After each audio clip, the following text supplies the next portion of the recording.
The night did not fall gently over the frontier. It descended like a verdict. Cold wind moved through the dark forest beyond the fortress walls, bending the cypress trees until they whispered secrets to the earth. The moon hid itself behind drifting smoke from distant watchfires, and the scent of iron and damp soil clung to the air like an omen that refused to fade. Somewhere beyond the hills, a wolf howled, and the sound traveled across the valley like a warning sent by fate itself. Orhan Sahib stood upon the stone battlements, his cloak restless in the wind, his eyes fixed upon the distant horizon where the banners of Shahanshah trembled in the night. He did not blink. He did not speak for a long while. The men around him waited, for when Orhan Sahib was silent, it meant he was listening to something deeper than the wind. Then at last he said quietly, "The earth remembers every betrayal." Tarhan stood at his right hand, armor darkened by soot from previous battles, sword resting against his shoulder as if it were an extension of his own will. His gaze followed Orhan's. He saw the same distant fires. He saw the same waiting storm.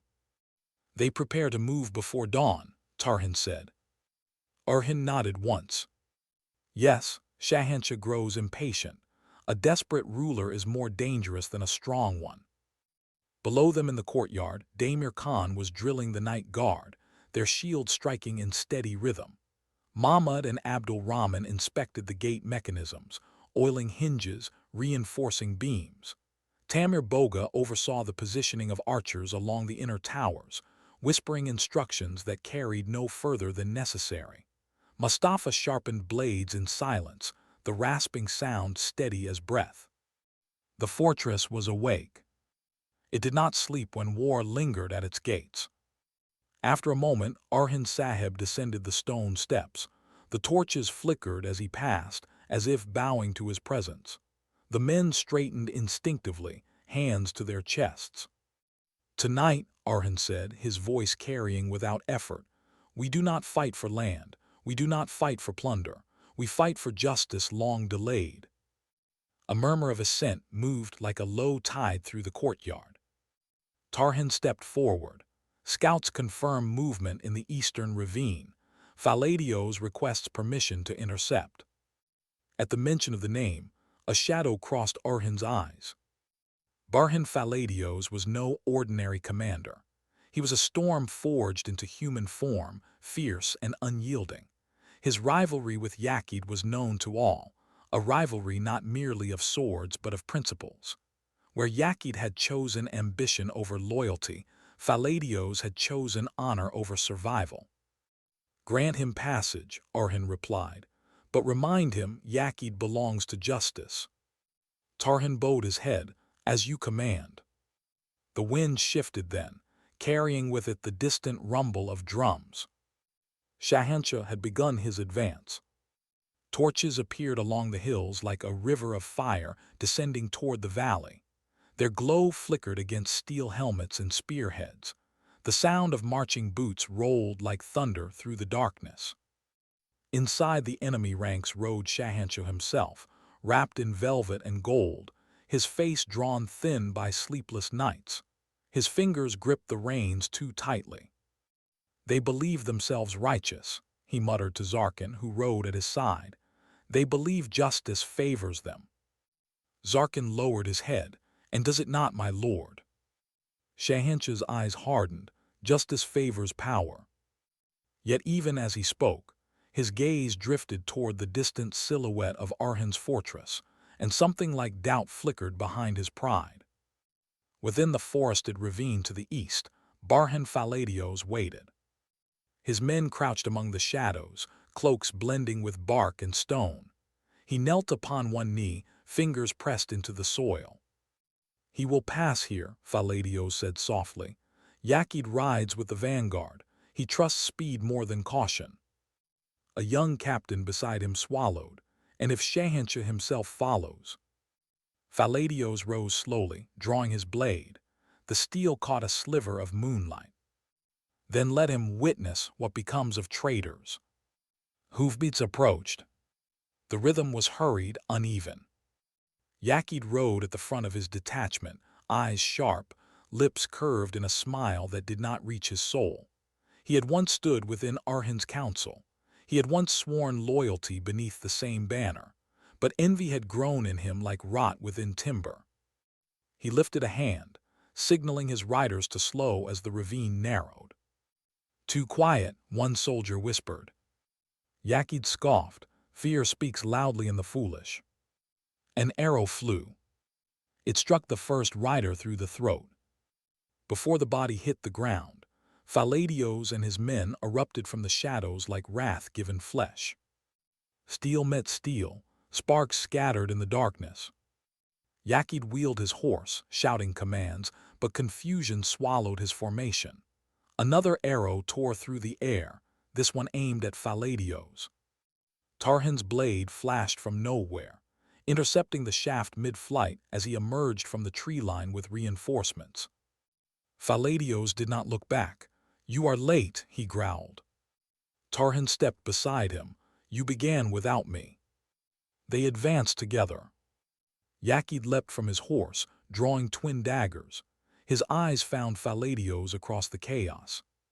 "So," Yakid called out, circling, "the loyal dog comes to bite." Faladios' voice was low. "I come to end what you began." Their blades collided with a force that echoed against the ravine walls. Yakid fought with speed, darting like a serpent, striking at weak points. Faladios fought like a hammer, each swing heavy with contained fury. Around them, the battle raged. Damir Khan's men crashed into the enemy flank. Abdul Rahman shielded a fallen soldier while driving his spear forward. Mustafa cut through advancing riders with relentless precision. The clash intensified. Yakid lunged, one dagger slicing across Faladios' arm. Blood darkened the sleeve, but Faladios did not falter. He seized Yakid's wrist mid-strike and head-butted him with brutal force. Yakid staggered back, breathing hard. "You fight for a man who would sacrifice you," Yakid spat. Faladios advanced. "I fight for a cause that will outlive me."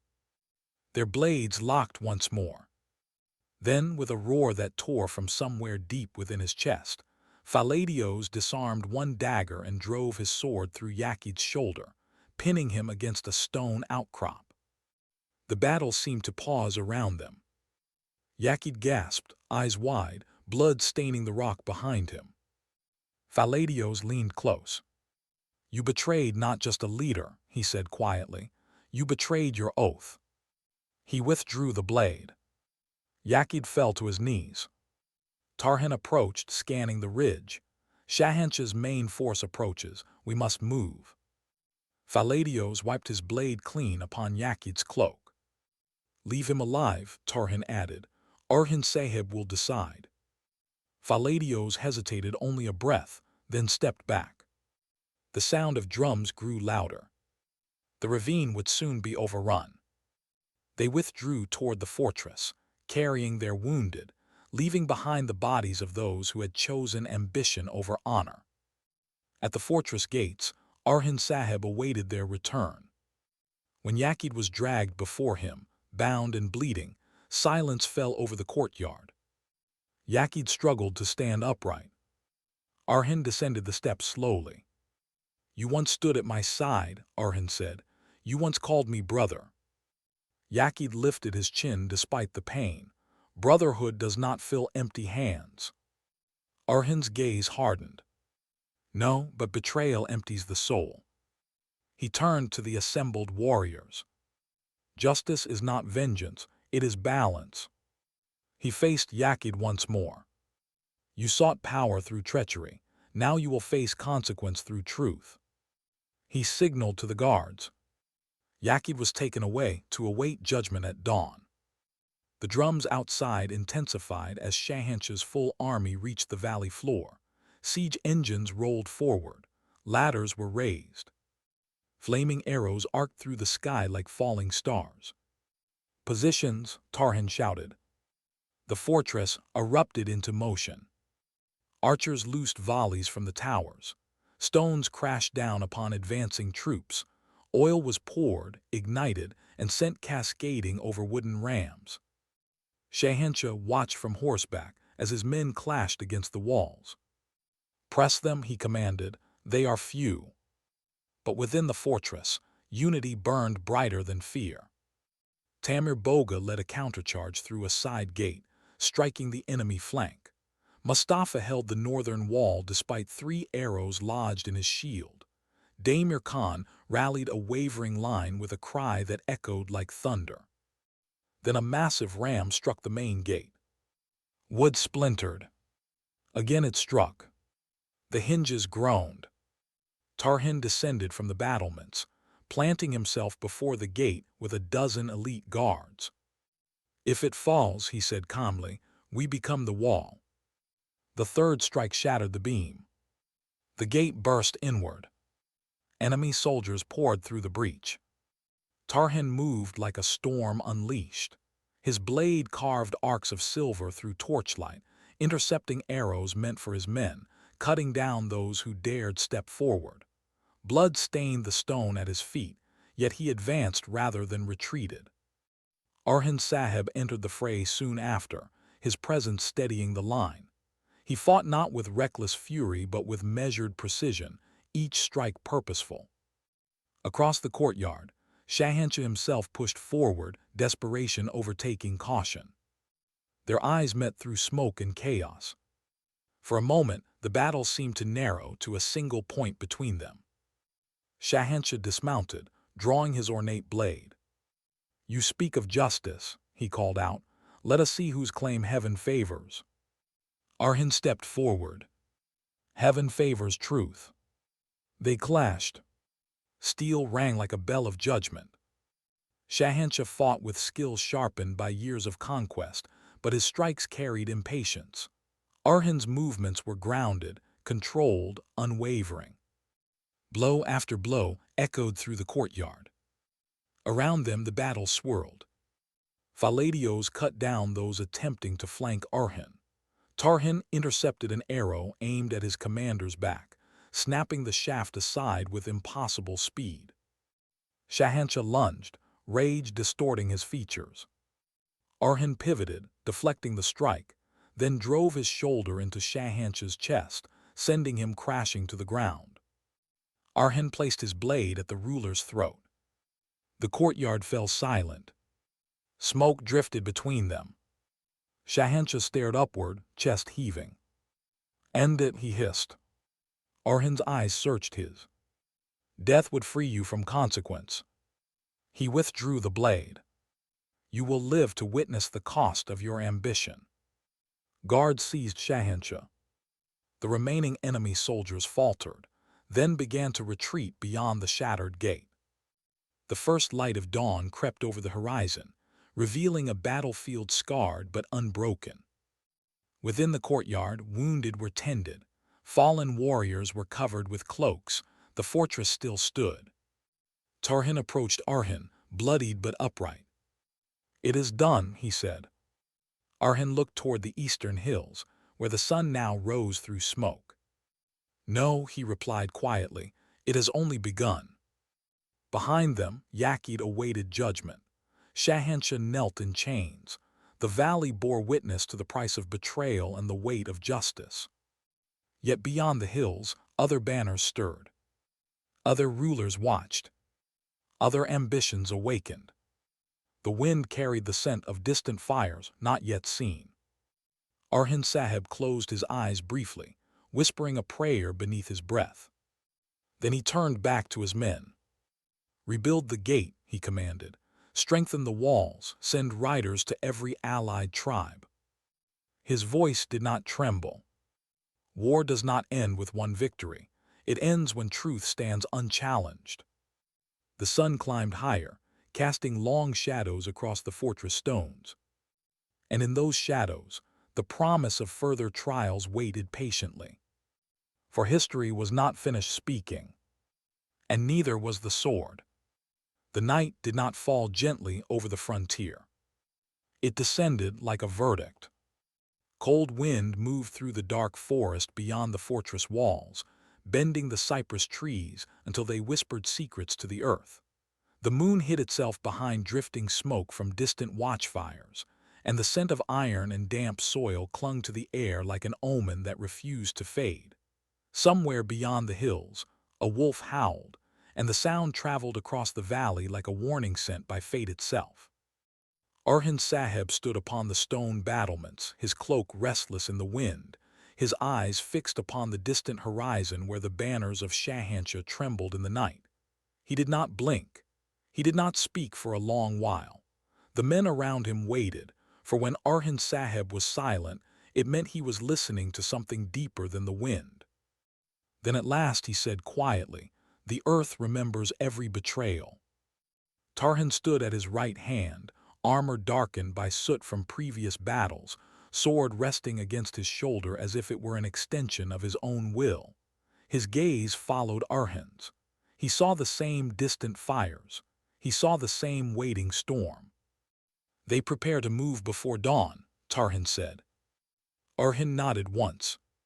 "Yes, Shahanshah grows impatient. A desperate ruler is more dangerous than a strong one." Below them in the courtyard, Damir Khan was drilling the night guard, their shields striking in steady rhythm. Mahmud and Abdul Rahman inspected the gate mechanisms, oiling hinges, reinforcing beams. Tamir Boga oversaw the positioning of archers along the inner towers, whispering instructions that carried no further than necessary. Mustafa sharpened blades in silence, the rasping sound steady as breath. The fortress was awake. It did not sleep when war lingered at its gates. After a moment, Orhan Sahib descended the stone steps. The torches flickered as he passed, as if bowing to his presence. The men straightened instinctively, hands to their chests. "Tonight," Orhan said, his voice carrying without effort, "we do not fight for land. We do not fight for plunder. We fight for justice long delayed." A murmur of assent moved like a low tide through the courtyard. Tarhan stepped forward. Scouts confirm movement in the eastern ravine. Faladios requests permission to intercept. At the mention of the name, a shadow crossed Orhan's eyes. Barhan Faladios was no ordinary commander. He was a storm forged into human form, fierce and unyielding. His rivalry with Yakid was known to all, a rivalry not merely of swords but of principles. Where Yakid had chosen ambition over loyalty, Faladios had chosen honor over survival. "Grant him passage," Orhan replied, "but remind him Yakid belongs to justice." Tarhan bowed his head, "As you command." The wind shifted then, carrying with it the distant rumble of drums. Shahanshah had begun his advance. Torches appeared along the hills like a river of fire descending toward the valley. Their glow flickered against steel helmets and spearheads. The sound of marching boots rolled like thunder through the darkness. Inside the enemy ranks rode Shahanshah himself, wrapped in velvet and gold, his face drawn thin by sleepless nights. His fingers gripped the reins too tightly. "They believe themselves righteous," he muttered to Zarkin, who rode at his side. "They believe justice favors them." Zarkin lowered his head. "And does it not, my lord?" Shahanshah's eyes hardened. "Justice favors power." Yet even as he spoke, his gaze drifted toward the distant silhouette of Orhan's fortress, and something like doubt flickered behind his pride. Within the forested ravine to the east, Barhan Faladios waited. His men crouched among the shadows, cloaks blending with bark and stone. He knelt upon one knee, fingers pressed into the soil. "He will pass here," Faladios said softly. "Yakid rides with the vanguard. He trusts speed more than caution." A young captain beside him swallowed. "And if Shahanshah himself follows?" Faladios rose slowly, drawing his blade. The steel caught a sliver of moonlight. "Then let him witness what becomes of traitors." Hoofbeats approached. The rhythm was hurried, uneven. Yakid rode at the front of his detachment, eyes sharp, lips curved in a smile that did not reach his soul. He had once stood within Orhan's council. He had once sworn loyalty beneath the same banner, but envy had grown in him like rot within timber. He lifted a hand, signaling his riders to slow as the ravine narrowed. Too quiet, one soldier whispered. Yakid scoffed. Fear speaks loudly in the foolish. An arrow flew. It struck the first rider through the throat. Before the body hit the ground, Faladios and his men erupted from the shadows like wrath-given flesh. Steel met steel, sparks scattered in the darkness. Yakid wheeled his horse, shouting commands, but confusion swallowed his formation. Another arrow tore through the air, this one aimed at Faladios. Tarhan's blade flashed from nowhere, intercepting the shaft mid-flight as he emerged from the tree line with reinforcements.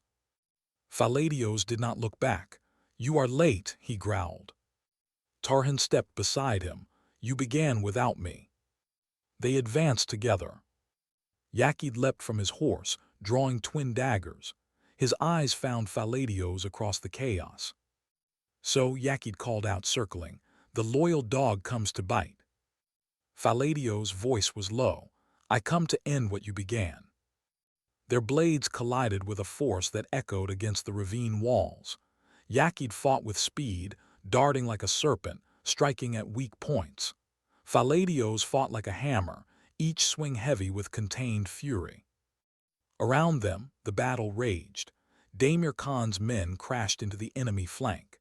Abdul Rahman shielded a fallen soldier while driving his spear forward.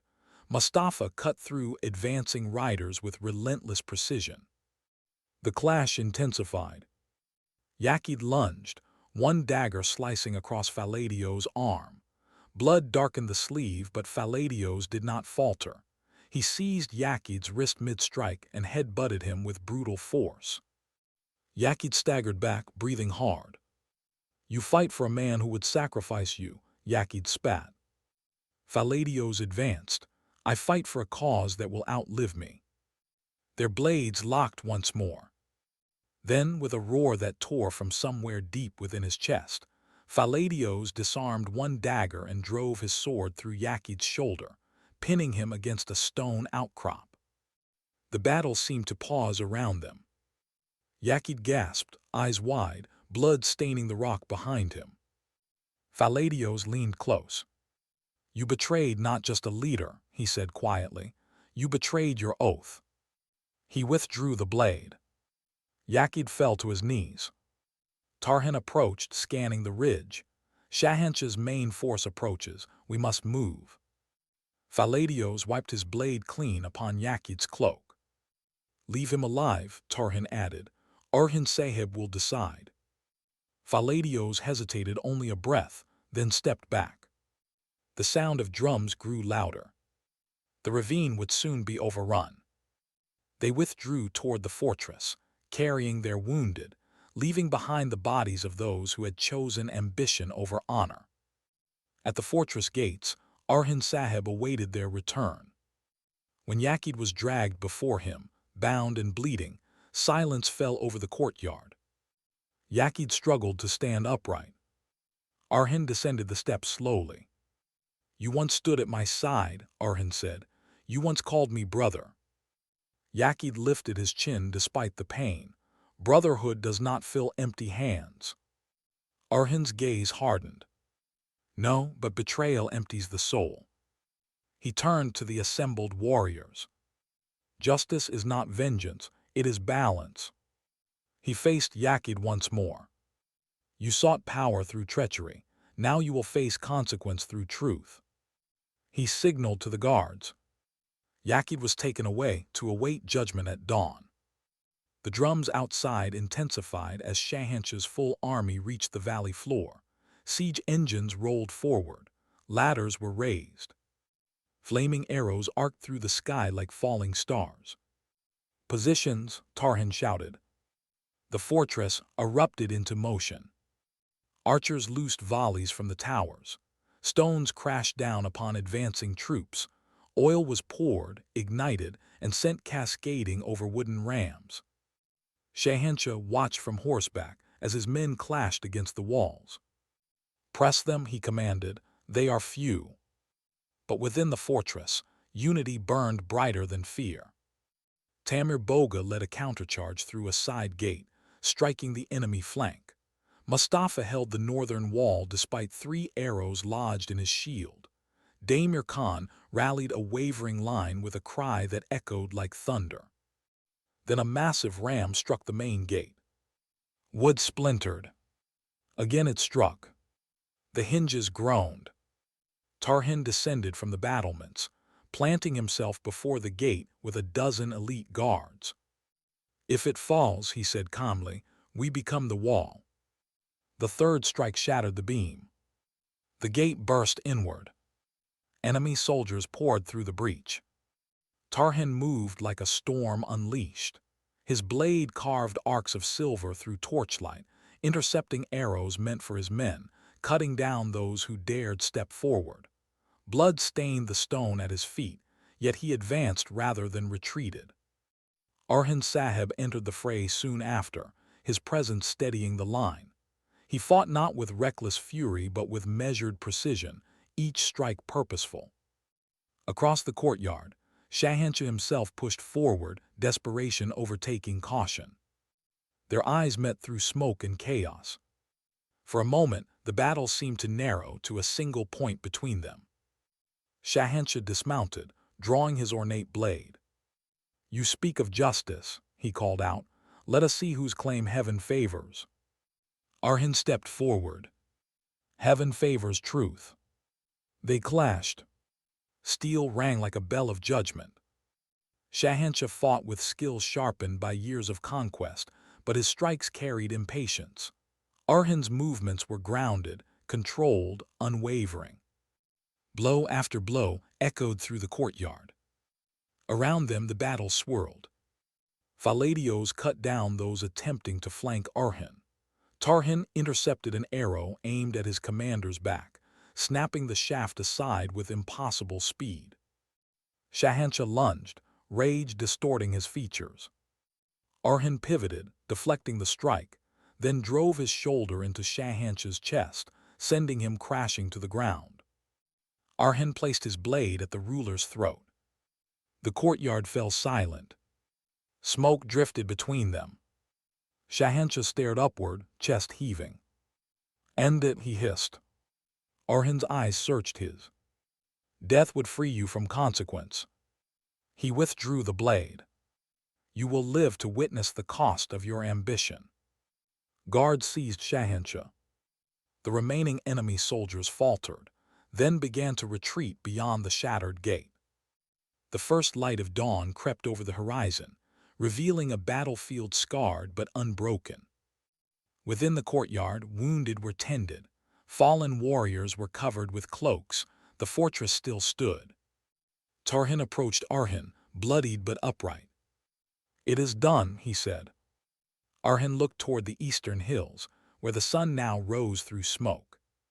"No," he replied quietly, "it has only begun." Behind them, Yakid awaited judgment. Shahanshah knelt in chains. The valley bore witness to the price of betrayal and the weight of justice. Yet beyond the hills, other banners stirred. Other rulers watched. Other ambitions awakened. The wind carried the scent of distant fires not yet seen. Orhan Sahib closed his eyes briefly, whispering a prayer beneath his breath. Then he turned back to his men. "Rebuild the gate," he commanded. "Strengthen the walls, send riders to every allied tribe." His voice did not tremble. War does not end with one victory. It ends when truth stands unchallenged. The sun climbed higher, casting long shadows across the fortress stones.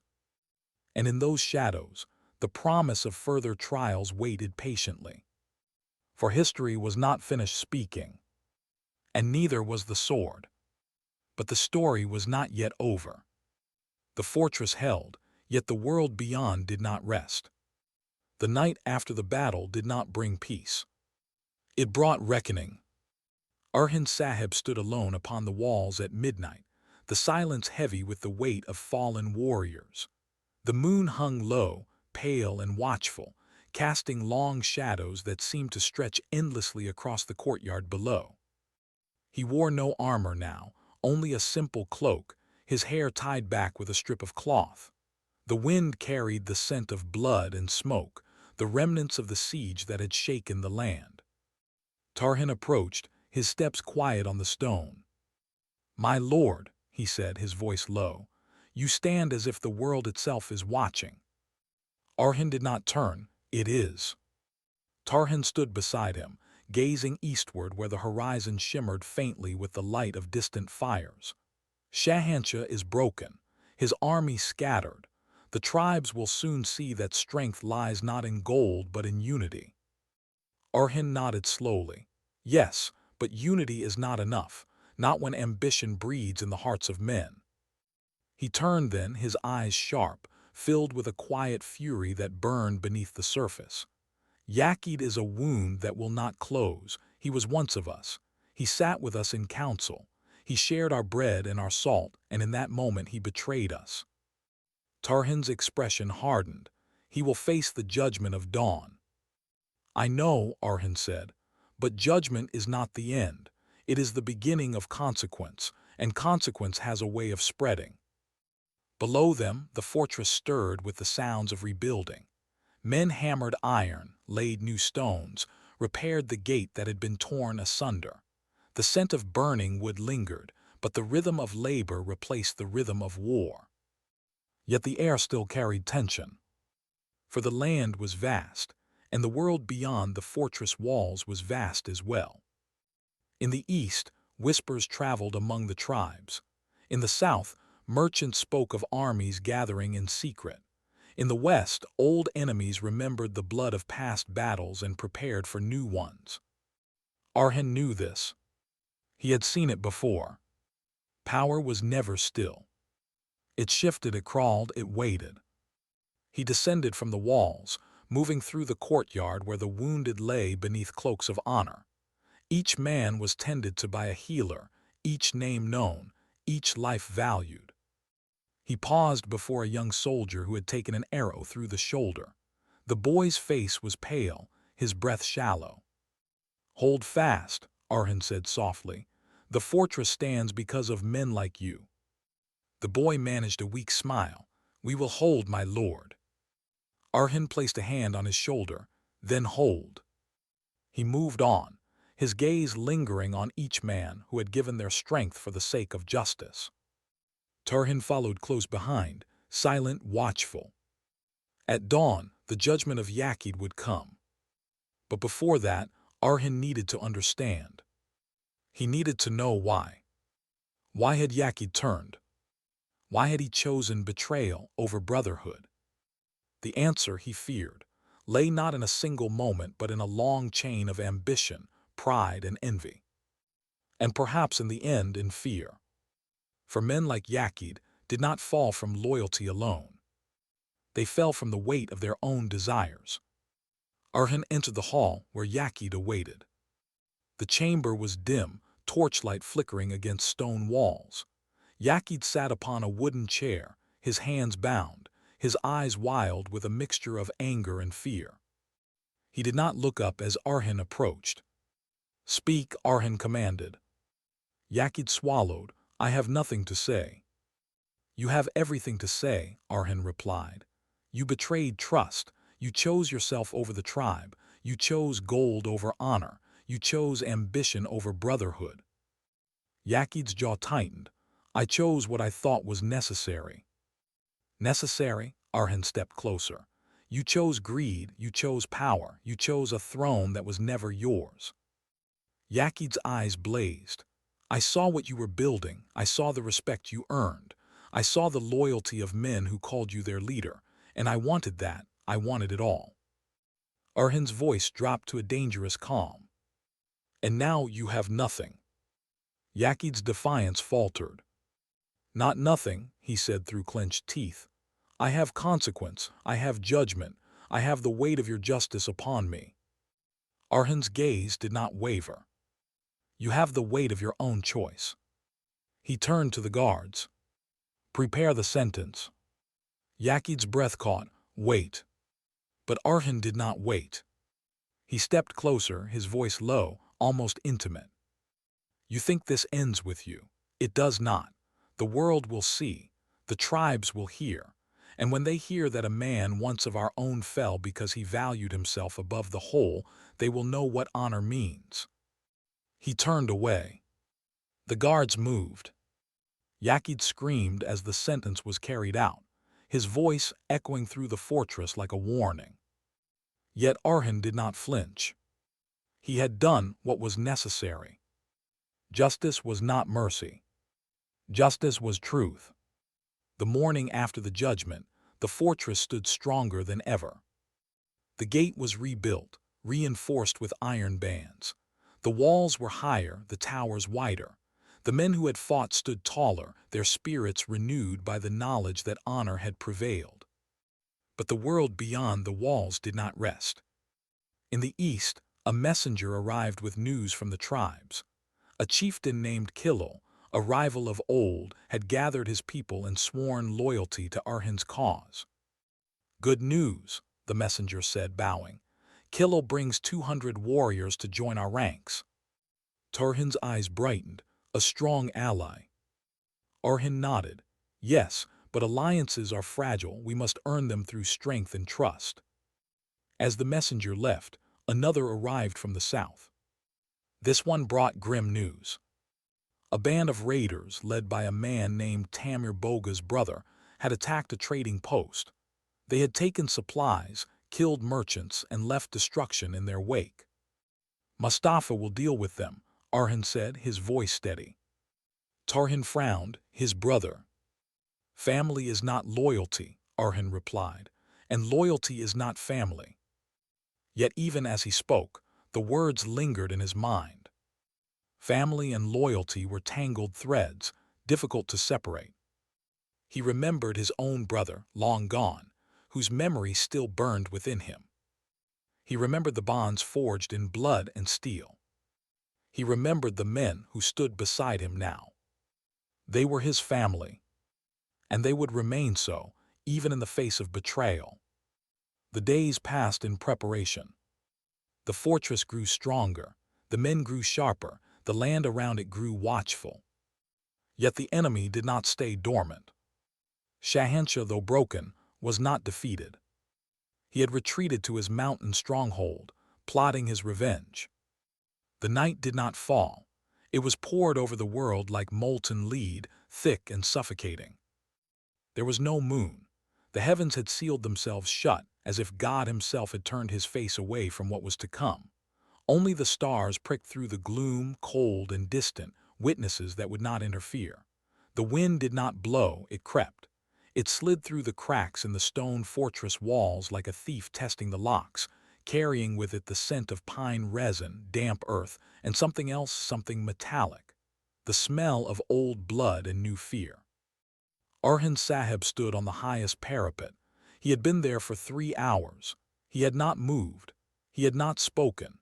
He was a statue carved from granite and patience, his cloak heavy with dew, his hand resting lightly on the pommel of a sword that had tasted the necks of kings. Below him, the fortress of Karakahissar slept a restless sleep.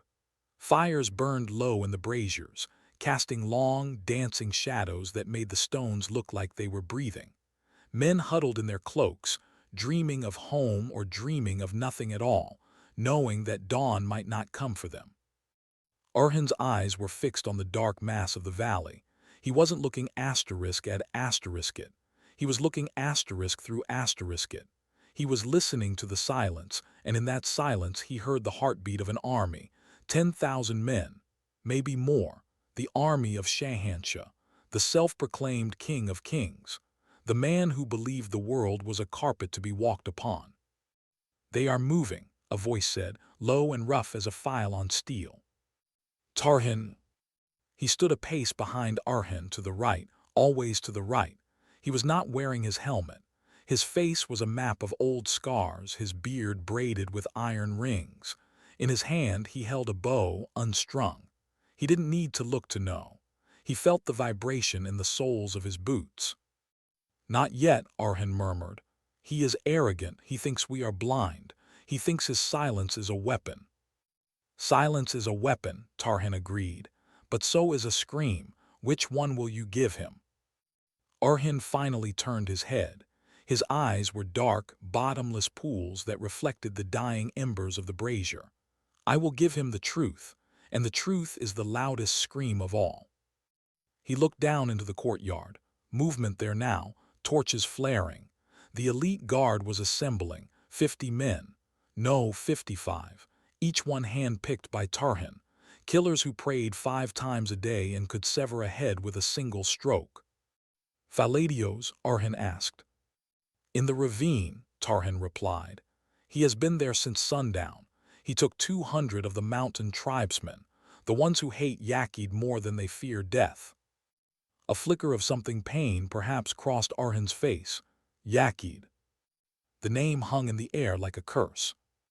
Yakid, the man who had held Orhan's horse when he was a boy, the man who had stood in his wedding canopy, the man who had sold the fortress plans to Shahanshah for a promise of gold and a province. He rides with the vanguard, Tarhan said, his voice devoid of pity. He believes he will be the first through the gate. He believes he will sit in your chair. Let him believe it, Orhan whispered. Hope is a sweet poison. Let him drink his fill before the antidote. He turned back to the darkness, and Shahanshah. He rides in the center, surrounded by his immortals, golden armor, red cloak. He wants you to see him. He wants you to know that a god is coming for you. Orhan smiled. It was a terrible smile. It did not reach his eyes. Good. If he stays in the center, he will live to see his army die. Down in the enemy camp, 3 miles away, Shahanshah sat upon his white charger. He was a man of 50 winters, but he carried himself like a youth, his belly tight, his jaw firm. He wore silk over steel and a crown of lapis lazuli that caught the faint starlight. He was bored. How long must we wait? He asked, his voice nasal and petulant. Zarkin, his vizier, a man who looked like a starved vulture, bowed low. The scouts report all is quiet, my Shahanshah. The dogs are sleeping. They do not know the wolf is at the door. Orhan knows, Shahanshah snapped. That one sees in the dark. He sees nothing but his own end, Zarkin soothed. We have 10,000 swords. He has what, 405? 530, Shahanshah corrected. I counted them. I counted every rat in his hole. He laughed, a dry, cracking sound. He thinks his god will save him, but my gold bought his god's sword. Yakid was a good investment. He looked toward the dark silhouette of the fortress. Tonight we burn it. Tomorrow I plant my banner on the ashes, and Orhan's head will decorate my dining hall. He raised a hand. Sound the advance. No drums, no horns. Let us creep up on them like the plague. The order rippled through the dark. 10,000 men began to march. Not a clatter of armor, not a cough. Just the soft, terrifying shuffle of leather on dirt, a river of death flowing uphill. Inside the fortress, the trap was set. Orhan Faladios lay flat on his stomach in the wet leaves of the ravine. The mud soaked through his tunic, but he did not feel it. He felt only the fire in his chest, the fire of hate. He hated Yakid. He hated him with a purity that frightened even himself. They had been brothers, not by blood but by the bond of the sword. They had starved together. They had frozen together. And Yakid had spat on all of it for a title. Captain, a whisper came from the dark. It was Killel, a young boy with eyes too old for his face. I hear them. Faladios closed his eyes. He listened. Thump, thump, thump. Hooves muffled by the soft earth. Not yet, Faladios breathed. Let them get deep. Let them feel safe. Then we break them. He gripped his mace. It was a brutal thing, spiked and heavy. He would not use a sword on Yakid. A sword was too quick. A sword was mercy. Yakid would die by the mace, bone by bone. The vanguard entered the ravine, 50 men, then 100. And there in the center, riding a black stallion, was Yakid. He looked confident. He was laughing at something his lieutenant said. He wore new armor polished to a mirror sheen, the armor of a traitor. Faladios's knuckles turned white. Wait! Yakid's horse passed directly beneath Faladios's position. Wait! The last of the vanguard entered. The mouth of the ravine was still open. Faladios rose. He did not shout, he simply let go of the rope. Above, on the cliffs, Al-Aliaddin Sahib and Jarkata Sahib cut the ropes. Huge boulders wrapped in oil-soaked canvas tumbled down the narrow pass. They did not need to hit men. They only needed to block the way out. The crash was like thunder, dust exploded, horses screamed. Now Faladios roared. The forest erupted. Arrows fell like black rain, from the left, from the right, from above. The mountain tribesmen let out their war cry, a high, keening wail that froze the blood. Yakid's horse reared, screaming, an arrow through its neck. Yakid rolled clear, drawing his scimitar, his face a mask of shock. Ambush, form up, form up. But there was no forming up. There was only chaos. Men trampled each other. Arrows found throats. Spears found bellies. Faladios did not shoot. He did not throw. He walked down the slope, stepping over the dying, his mace dragging in the dirt. He was looking for one man. Yakid saw him. Across a sea of panic, their eyes locked. Yakid's shock turned to a sneer. Faladios, you dog, you come to die with your master. I come to send you to hell, Faladios growled. He charged. Two of Yakid's guards stepped forward. Faladios swung the mace in a low arc. The first guard's legs shattered with a wet crunch. He fell screaming. Faladios stepped on his chest and brought the mace down on his helmet. The steel caved in like paper. The second guard thrust his spear. Faladios caught the shaft with his left hand, yanked the man off balance and head-butted him, splitting his nose. He dropped the man and kept walking. Nothing could stop him. He was a force of nature. An arrow struck his shoulder. He snapped the shaft and kept walking. A sword cut his leg. He didn't even slow. Yakid backed away, fear finally dawning in his eyes. Kill him, someone kill him.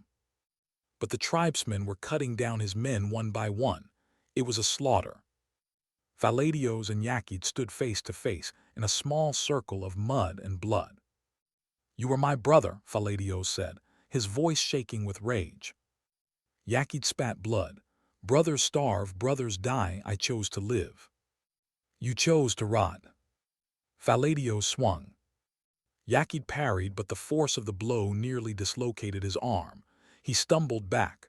Faladios followed, swinging again and again. Clang, clang, clang. The sound of steel on steel rang out over the screams. Yakid was fast. He was always fast. He ducked under a swing and slashed at Faladios' side, opening a gash. Faladios roared, more in anger than pain. He dropped the mace. No, he threw it. It spun through the air and cracked Yakid across the face. The traitor fell, dazed, blood pouring from his nose. Faladios was on him in an instant.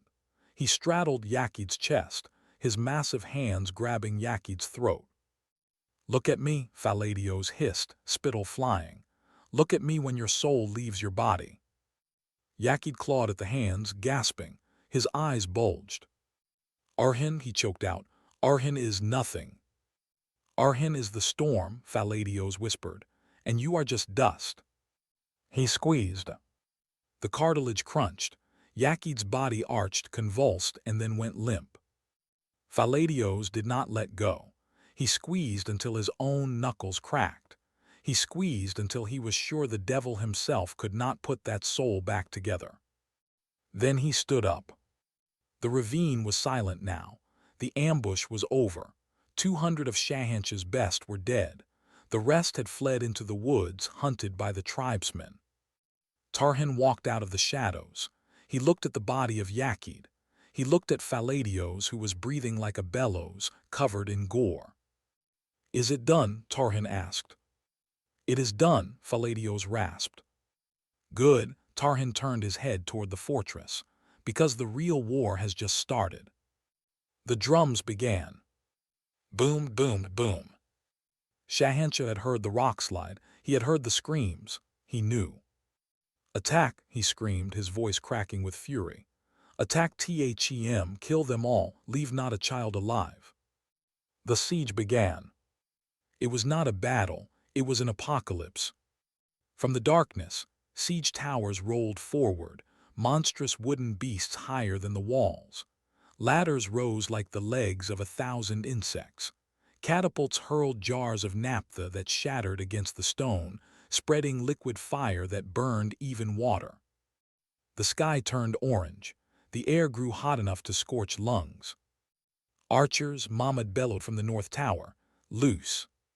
Thousands of arrows darkened the sky. They rained down on the advancing infantry. Men fell in rows like wheat before the scythe, but more came, always more. Oil, Abdul Rahman shouted, pour it. Cauldrons of boiling oil tipped over the battlements. The scream that rose from the enemy lines was not human. It was the sound of meat cooking. Orhan Sahib moved along the wall. He was everywhere. Here a ladder reached the top. Mustafa and 3 guards chopped the ropes. The ladder fell, taking 50 men with it. Orhan nodded at Mustafa. Good steel. There, a section of the wall crumbled under catapult fire. Damir Khan rallied the masons, shoving stones into the gap, fighting hand to hand as the enemy poured through. Orhan threw his own cloak into the fire to inspire them. Hold the stone. Hold it. And then the gate. Crack. The ram, a tree trunk shot in iron, swung by 50 men. Crack. The main gate, reinforced with bronze, groaned. Splinters flew. Tamir Boga looked down from the gatehouse. They will break it, Captain, they will break it. Orhan was on his way, but he was too far. Crack. The third blow. The hinges shattered, the crossbar splintered. The gate exploded inward. Alevleniyor. The enemy screamed, pouring into the breach. Tamir Boga did not run. He drew his sword. He looked at his 10 men. We are the wall now. He charged down the stairs into the dark maw of the gatehouse. He met the first wave. He killed 1, 2. A spear took him in the gut. He fell to his knees, still swinging. A sword took his head. But he bought time. 10 seconds. That was all Tamir Boga bought. And 10 seconds was all Tarhan needed. Tarhan arrived at the breach like a black wind. He did not bring an army. He brought a sword. He planted himself in the archway, alone. The enemy surged forward, expecting an easy victory. They saw 1 man. Tarhan's blade began to move. It was not fighting, it was art. It was death choreographed. A thrust, a man falls, a parry, a riposte, a head flies. He moved his feet in tiny, shuffling steps, never leaving the center of the arch. An arrow flew toward his face. He didn't even look. He slapped it aside with the flat of his blade. Clang. Another arrow, clang. A spearman lunged. Tarhan stepped inside the reach, gutted him, and kicked the body into the next man.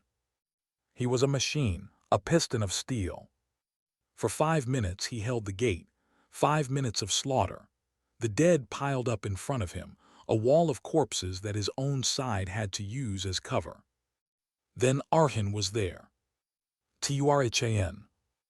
Orhan crashed into the fight beside him, his great sword cleaving men in 2. Fall back, to the inner courtyard. They retreated, step by bloody step, dragging their wounded, leaving the gatehouse to the enemy. Shahanshah saw it. He saw his men pouring into the fortress. He saw the fires. Victory, he shrieked. It is mine. Urhan is dead. He spurred his horse, riding into the fortress himself, his immortals around him. He wanted to see Orhan's body. He wanted to spit on it. He rode through the gatehouse, over the dead, into the main courtyard. And he stopped. The courtyard was not empty. Orhan Sahib stood in the center beneath the great flagpole. Around him, 300 men, not running, not surrendering. Formed in a tight circle, shields locked, spears out. A phalanx of iron. And behind them the rest of the garrison, armed with axes, hammers, knives. Women, cooks, stable boys, all of them. Orhan looked up. He saw Shahanshah on his horse. You are late, Orhan said. His voice was calm, too calm. Shahanshah's face twisted. You are surrounded, dog. Lay down your sword. Orhan smiled. Look around you, Shahanshah. Shahanshah looked. The courtyard was narrow. His thousands of men were funneled into it, packed tight. They could not swing their swords. They were a mob. And on the rooftops, Altadin Saheb and Zarkin. No, his Zarkin was dead. It was Kuleds and the archers stood, holding torches. What is this? Shahanshah demanded. What is this trick? No trick, Orhan said. He walked forward alone into the open space between the armies. Just physics. He looked at Shahanshah. You brought an ocean to drown a cup, but you forgot the cup is made of stone, and the ocean is flammable. Shahanshah's blood ran cold. He looked at the ground. The courtyard was covered in naphtha, poured from the roofs hours ago, hidden under the dust and blood. No, Shahanshah screamed. Kill Him now. His men surged forward. Now, Orhan roared. From the roof, Kuleds dropped a torch. Whoosh! The ground ignited. A ring of fire erupted around Orhan's men, trapping Shahanshah's army in the center of the courtyard. The heat was instantaneous. It sucked the air from their lungs. Horses screamed, rearing, throwing their riders into the flames. Men caught fire, running blindly, bumping into each other, spreading the inferno. It was a furnace. Shahanshah's horse bolted, throwing him into the mud. He scrambled up, his beautiful cloak smoking, his beard singed. Retreat, retreat. But there was no retreat. The gate was blocked by their own dead. The walls were lined with archers. Orhan walked through the fire. His boots smoked, but he did not burn. He walked toward Shahanshah. Shahanshah drew his sword. His hands shook. Stay back, I am a king, I am a god. Orhan backhanded him. The blow was so hard it knocked Shahanshah off his feet. He landed in the mud, spitting out teeth. Orhan stood over him. He placed a boot on Shahanshah's chest. You are no king, Orhan said softly. You are just a man, and a foolish one. He raised his sword. Wait, Shahanshah squealed. Ransom I will pay, gold, cities, my daughter, take anything. Orhan looked at him with disgust. I do not want your gold. I do not want your cities. He leaned down. I want your army to see you broken. I want the world to know that titles mean nothing against justice. He pressed the point of the sword to Shahanshah's throat. You live, Orhan whispered. You live to tell the tale. You live to be a beggar in your own land. That is your punishment. He turned away. Bind him. The battle was over. The sun rose over a smoking hell. The courtyard was a charnel house. Thousands of bodies, burned, butchered. The stench was unbearable. Vultures were already circling. Orhan Sahib sat on a broken cart. He was wounded, a cut on his arm, a bruise on his ribs. He was exhausted. His soul felt hollowed out. Tarhan brought him a cup of water. Orhan drank. Casualties? Orhan asked. Heavy, Tarhan said. Tamir Boga, Alevleniyor, 200 of the guard, many of the tribesmen.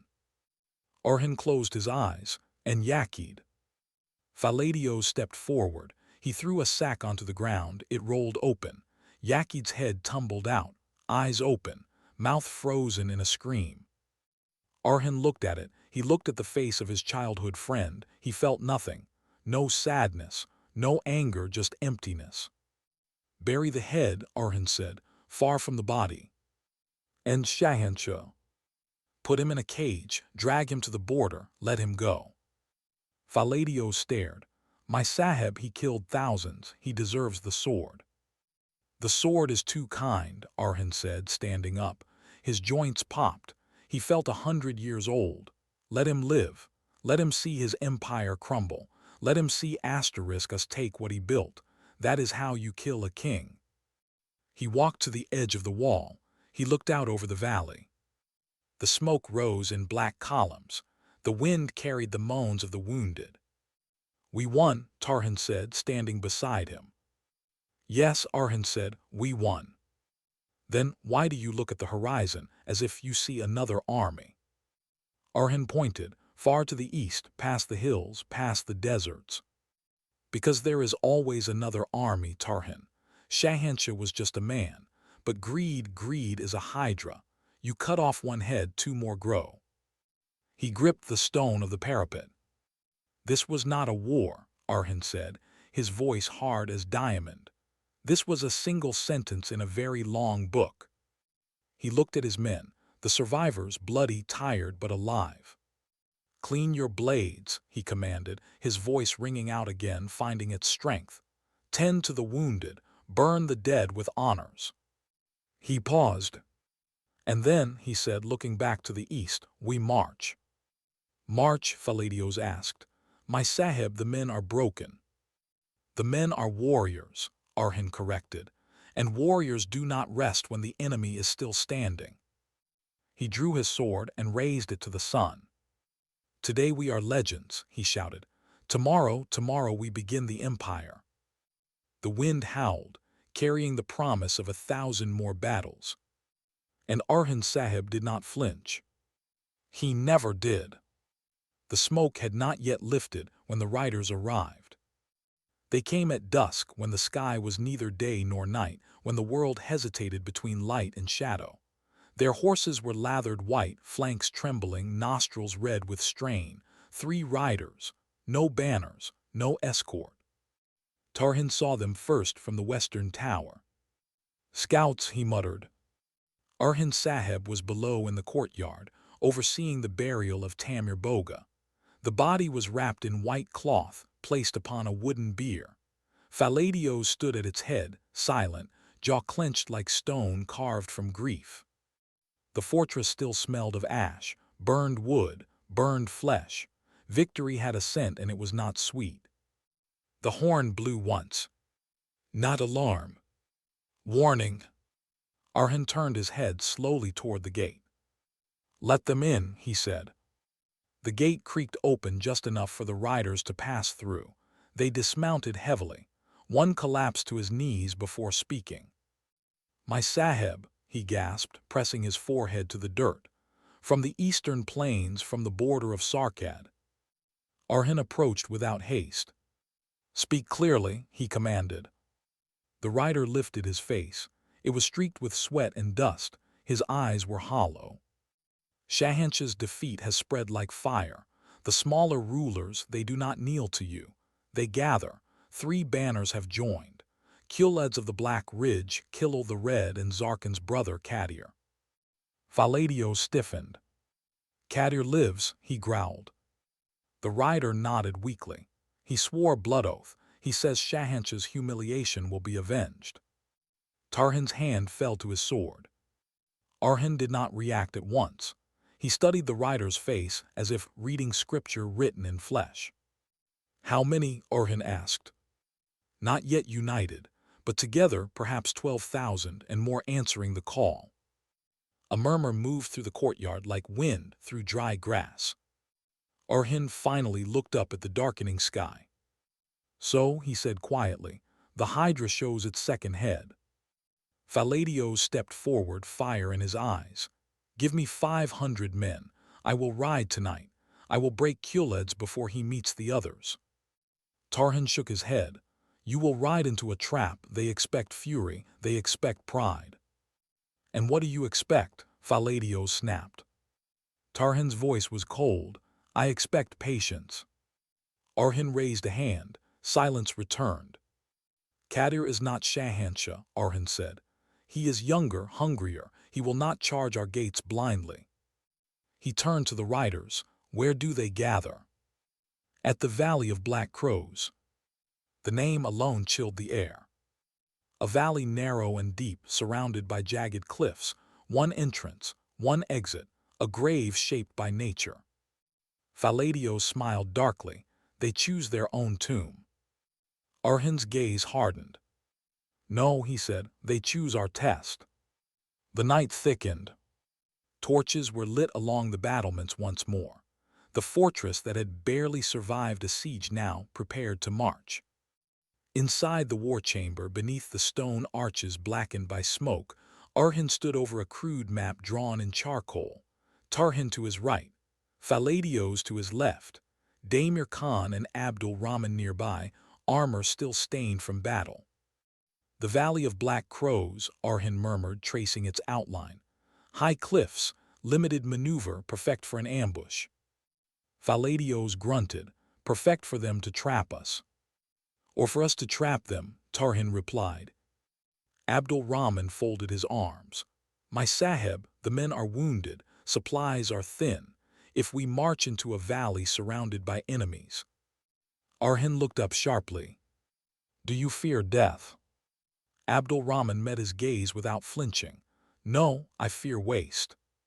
Silence hung heavy for a breath. Orhan nodded slowly. Good, fear waste, not death. He placed both palms on the table. We will not march as an army, he said. We will march as shadow. The men leaned closer. Faladios, Orhan continued, you will take 300 of the fiercest riders. You will circle north through the Pine Ridge. Make noise. Let Kulids think you are the spearhead. Faladios' eyes gleamed. A false charge. Yes, but you will not engage fully. You will wound, then retreat. Faladios frowned slightly. Retreat. Orhan's voice hardened. You will retreat. Tarhan's lips curved faintly. And while they pursue Faladios, Orhan said, Tarhan and I will enter the valley from the southern ravine with 200 elite. Damir Khan's brow furrowed. 200 against 12,000. Orhan's eyes flashed. We will not fight 12,000. He tapped the map again. We will break their unity. He pointed at 3 small markings. Kulids camps here, Kilil here, Kadir here. They do not trust each other. They gather out of revenge, not loyalty. He looked up slowly. We will give them reason to doubt. The wind outside howled against the stone. After that, orders moved like lightning. Before dawn, the fortress gates opened once more, not for defense. For departure. The army did not march in columns. They vanished in fragments. Faladios rode first, armor stripped of insignia, cloaks blackened with ash. His riders moved like wolves slipping through forest shadows. He did not look back. Tarhan watched him disappear into the trees. He burns too hot, Tarhan muttered. Orhan adjusted his gauntlet, better a flame than a corpse. Then he mounted. The hooves of 200 horses made almost no sound on the damp earth. They rode south. The Valley of Black Crows appeared by late afternoon.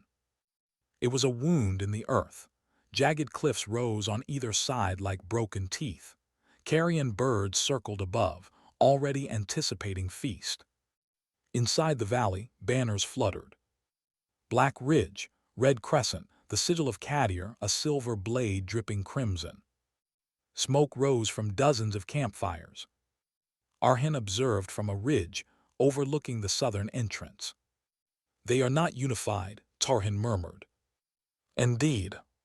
Kulids' camp stood fortified with wooden stakes. Kilil's men kept separate fires. Kadir's banner stood tallest, but his soldiers remained clustered tightly, suspicious. Good, Orhan whispered. Then he turned to Mustafa, who had ridden beside them despite a bandaged arm. Take 20 men, Orhan ordered. Infiltrate Kadir's outer tents, spread whispers, tell them Kulids negotiates with us. Mustafa nodded without hesitation. And if they discover us, he asked. Orhan's answer was simple. Then die loudly. Mustafa smiled grimly. He vanished down the slope. Night approached slowly, bleeding red across the horizon. Then the first scream echoed from within the valley. Not a battle cry. A cry of accusation. Then another. Steel rang. Torches flared violently. Tarhan allowed himself a faint nod. It begins. Within Kadir's camp, confusion erupted. "Traitors!" someone shouted. "Kuleds has sent assassins." A tent collapsed in flame. Men grabbed weapons without knowing whom to strike. At the northern edge, Faladios appeared. His riders charged screaming down the ridge, arrows raining. They struck Kuled's outer lines with brutal precision, not enough to annihilate but enough to provoke. Kuled's roared orders, assuming Kadir had betrayed him. Within minutes, 3 factions were colliding in blind fury. Orhan waited. He did not move until the valley became a storm of chaos. Then he raised his sword. "Now," he said. Tarhin led the charge. 200 riders descended like falling stars. They did not strike the mass. They struck Kadir directly. Through smoke and confusion they carved a path, Tarhin at the front, intercepting arrows mid-flight, cleaving through shields. Orhan rode straight toward the tallest banner. Kadir saw him. Even across the chaos, their eyes met. Kadir was young, his armor gleamed, his rage was untempered. "You," Kadir roared, spurring forward, "you humiliated my brother." Orhan dismounted calmly. "Your brother humiliated himself." Kadir leapt from his horse, sword drawn in both hands. They circled amidst a battlefield tearing itself apart. Around them, Kuled's men clashed with Kilul's. Faladios' riders cut down archers from behind. The valley became a furnace of betrayal. Kadir attacked first, a powerful downward strike meant to split skull and pride alike. Orhan sidestepped, deflecting with minimal motion. Kadir struck again, and again, each blow fueled by fury. "You hide behind tricks," Kadir snarled. Orhan's voice was steady.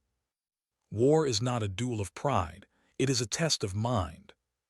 Kadir lunged recklessly. Orhan caught his wrist mid-swing and twisted sharply. The blade fell from Kadir's grasp. Before Kadir could recover, Orhan drove his elbow into the young leader's throat. Kadir staggered, choking. Orhan placed his sword against Kadir's chest.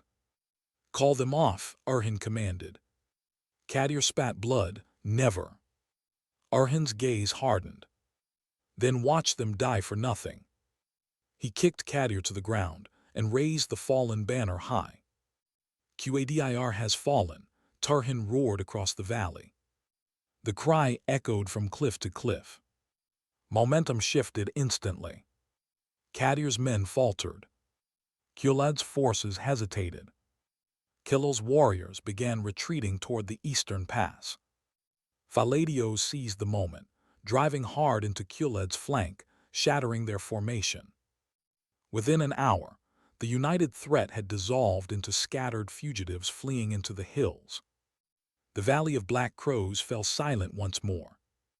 Bodies littered the ground. Broken banners smoldered. Kadir lay bound at Orhan's feet, breathing raggedly but alive. Faladios approached, armor dented, face streaked with blood. "Shall I finish him?" he asked. Orhan looked down at the young man, who had sworn vengeance hours before. "No." Faladios frowned deeply. "Mercy breeds rebellion." "Execution breeds martyrs," Orhan replied. He knelt beside Kadir. "You wanted revenge," Orhan said quietly. "Now you have ruin, learn from it." He stood again. "Release him at dawn." Faladios' jaw tightened, but he obeyed. As the first light crept into the valley, the crows descended. Orhan stood at the cliff's edge, overlooking the broken remnants of the alliance. Tarhin joined him. "They will return," Tarhin said. "Yes," Orhan replied. "Stronger, smarter."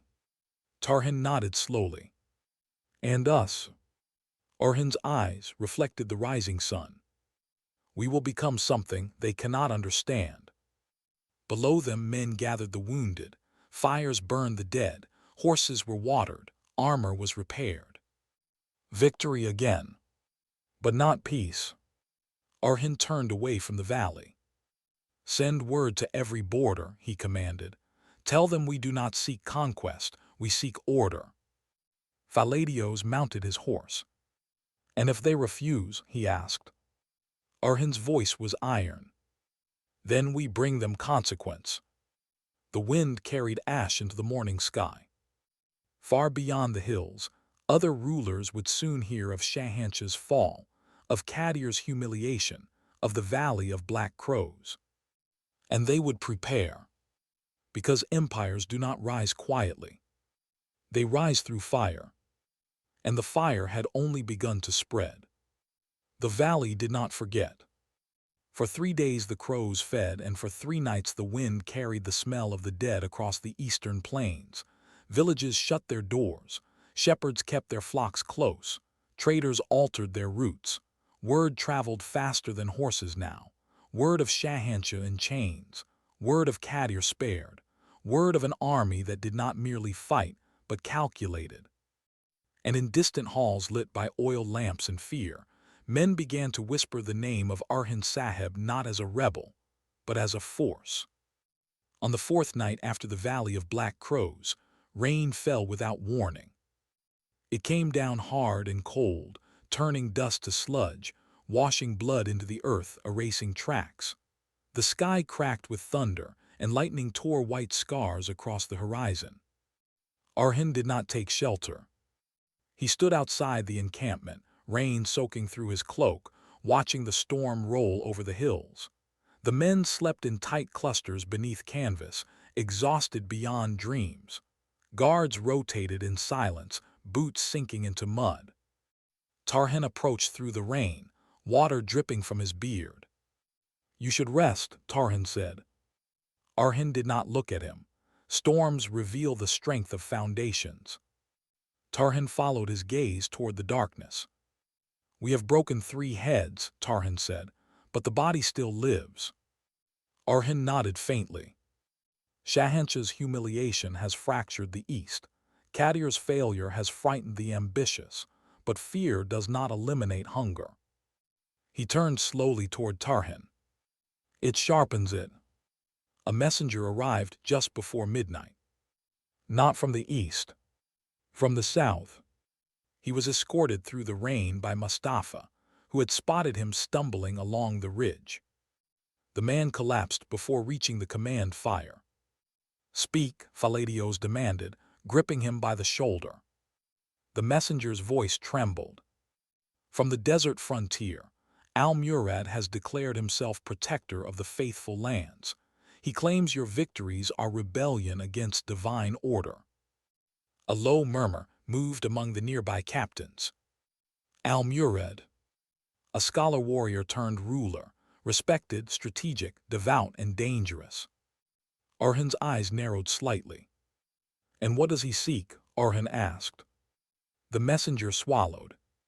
"He marches north, with scholars at his side and soldiers behind them. He claims you corrupt the unity of the faithful." The rain intensified, drumming against shields and tents. Faladios spat into the mud. "Let him come, we have crushed kings, we will crush scholars." Tarhan shook his head. "No, this is different." Orhan remained silent for a long moment. "Al-Murad will not charge walls," he said finally. "He will question our legitimacy. He will preach doubt, and doubt spreads faster than arrows." The thunder rolled again, long and low. "We must meet him before his words root themselves." The next morning the rain ceased. Mist clung to the hills like lingering spirits. The army broke camp before sunrise, moving southward in disciplined silence. No drums, no banners raised high, only hardened faces and sharpened steel. They reached the borderlands within 6 days. And there, on a plateau overlooking the desert, they saw Al-Murad's encampment. It was unlike any army they had faced. There were no siege towers, no roaring fires. Rows of white tents stood in precise order. Banners inscribed with verses fluttered in the dry wind. Armed guards stood shoulder to shoulder, but beside them stood scholars in robes, holding scrolls instead of swords. Al-Murad himself stood at the center, speaking to a gathered crowd of villagers who had come from miles around. Orhan halted his army on the ridge. "Listen," he ordered. The wind carried Al-Murad's voice upward. "Power without divine sanction is tyranny. Victory without humility is corruption. We must guard the faith from those who wrap ambition in justice." The crowd murmured in agreement. Faladio's hand twitched toward his sword. "He names you without naming you," he growled. Orhan's expression darkened. "He fights with ideas first." Orhan watched carefully. Al-Murad was not shouting. He spoke calmly, convincingly. His presence was steady, his posture composed. He was not a desperate ruler. He was certain. After the sermon ended, Al-Murad turned his gaze upward. He saw Orhan's army on the ridge. Their eyes met across the distance. No fear, no rage, only recognition. Orhan descended the slope alone. Orhan stepped forward. "You will not go without guard." "I will," Orhan said calmly. "If he seeks to test my righteousness, I will not answer with steel first." Faladios objected. "This is a trap." Orhan's voice was firm. "If it is, then let it be sprung on me, not my men." He removed his helmet. He walked down into the plateau unarmed. The desert wind lifted dust around his boots as he approached Al-Murad. The scholar warrior watched him closely. "You are Orhan," Al-Murad said. "I am. You bring war to lands already wounded. I bring order to lands abandoned." The surrounding guards tensed, but neither man raised his voice. Al-Murad studied him. "You defeated Shahanshah." "Yes." "You spared Kadir." "Yes." "Why?" Orhan's eyes did not waver. "Because fear governs for a season, respect governs for generations." A faint flicker crossed Al-Murad's face. "And who grants you authority to reshape borders?" Orhan answered without hesitation. "Justice grants it." Al-Murad's tone sharpened slightly. "Justice is not claimed, it is recognized." Orhan stepped closer. "Then recognize it." Silence stretched between them. Behind Orhan, 200 elite warriors stood motionless. Behind Al-Murad, thousands watched with cautious curiosity. The wind picked up, tugging at robes and cloaks alike. Al-Murad spoke again. "If I challenge you, not with armies but with law, will you submit?" Orhan's voice deepened. "If your law protects the innocent and punishes the corrupt, yes. And if it demands you step down?" Orhan's gaze hardened. "Then prove I am corrupt." A ripple passed through the watching crowd. Al-Murad's eyes searched Orhan's face for arrogance. He found none. He found resolve. At last Al-Murad nodded once. "Then we test this without blood," he declared. Faladios exhaled sharply from the ridge, barely containing frustration. Al-Murad raised his hand. "For 30 days there will be no war between us. We debate before scholars, we judge actions, we examine conduct." He looked directly at Orhan. "If you stand righteous, the people will follow you willingly." Orhan accepted. "And if they do not?" Al-Murad's gaze sharpened. "Then you disband your claim." The weight of the moment pressed heavily. Orhan descended slightly behind Orhan now, watching carefully. Orhan extended his hand. Al-Murad hesitated only a breath, then clasped it. The agreement echoed louder than any clash of steel. 30 days. No swords drawn. Only words. But words, Orhan knew, could cut deeper than blades. As night fell, two camps stood within sight of each other across the plateau. No arrows flew. No torches were hurled. But tension hummed in the air like a drawn bowstring. Orhan approached Orhan at the command fire. "You trust him?" "I trust that he believes what he says," Orhan replied. Faladios shook his head. Belief is more dangerous than greed. Orhan looked toward Almurad's illuminated tent in the distance. Yes, he said quietly, it is. The desert stars burned bright overhead. For the first time since Shahanshah's siege, there was no immediate clash to prepare for. Only scrutiny, only judgment, and perhaps, if fate allowed, transformation. But far beyond the plateau, beyond the plains, beyond the mountains, other rulers listened. They did not plan debates. They sharpened swords. And while Orhan and Almurad prepared for a war of words, the next storm was already gathering in silence. The 30 days began beneath a sky too clear to trust. At dawn, the plateau transformed into a court without walls. Rugs were laid upon the hardened earth. Wooden platforms were erected side by side, equal height, equal width. No throne, no canopy of superiority. Between them stood a long table where scholars from both sides would sit, ink and parchment ready, faces stern with responsibility. Villagers gathered in cautious waves. Traders paused their caravans. Tribal elders arrived leaning on carved staffs. Word had spread beyond the plateau now.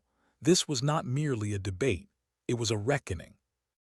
Orhan Sahib stood beside Tarhan before stepping forward. He wore no armor, only a dark robe belted at the waist. His sword remained in its sheath, but visible, not as threat, as reminder. Steel waits, Tarhan murmured quietly. Orhan nodded once, and so does truth. Across from him stood Almurad, robed in white and sand-colored cloth, his beard neatly combed, his eyes composed but alert. Around him gathered theologians, jurists, scribes, men who fought with citations and precedent rather than spear and shield. The first day was not accusation. It was foundation. Almurad spoke of governance as trust, of rulers as custodians rather than conquerors. He cited traditions. He spoke of humility in victory, of restraint in expansion. His voice was calm, measured, persuasive. Orhan listened without interruption. Then it was his turn. He stepped forward slowly, letting silence settle before he began. I did not seek to rule, he said. I sought to end chaos. His voice carried across the plateau, not loud but unyielding. When Shahanshah burned villages to display strength, where was this court? When Qadir rallied tribes into blood feud, where was this scrutiny? Justice ignored becomes rebellion. Murmurs moved through the gathered crowd. Orhan continued. I have executed traitors. Yes, I have shattered armies. Yes, but I have not taxed the widow beyond her bread. I have not claimed land without securing its safety. I have not silenced counsel. He gestured subtly toward Tarhan and Faladios standing behind him.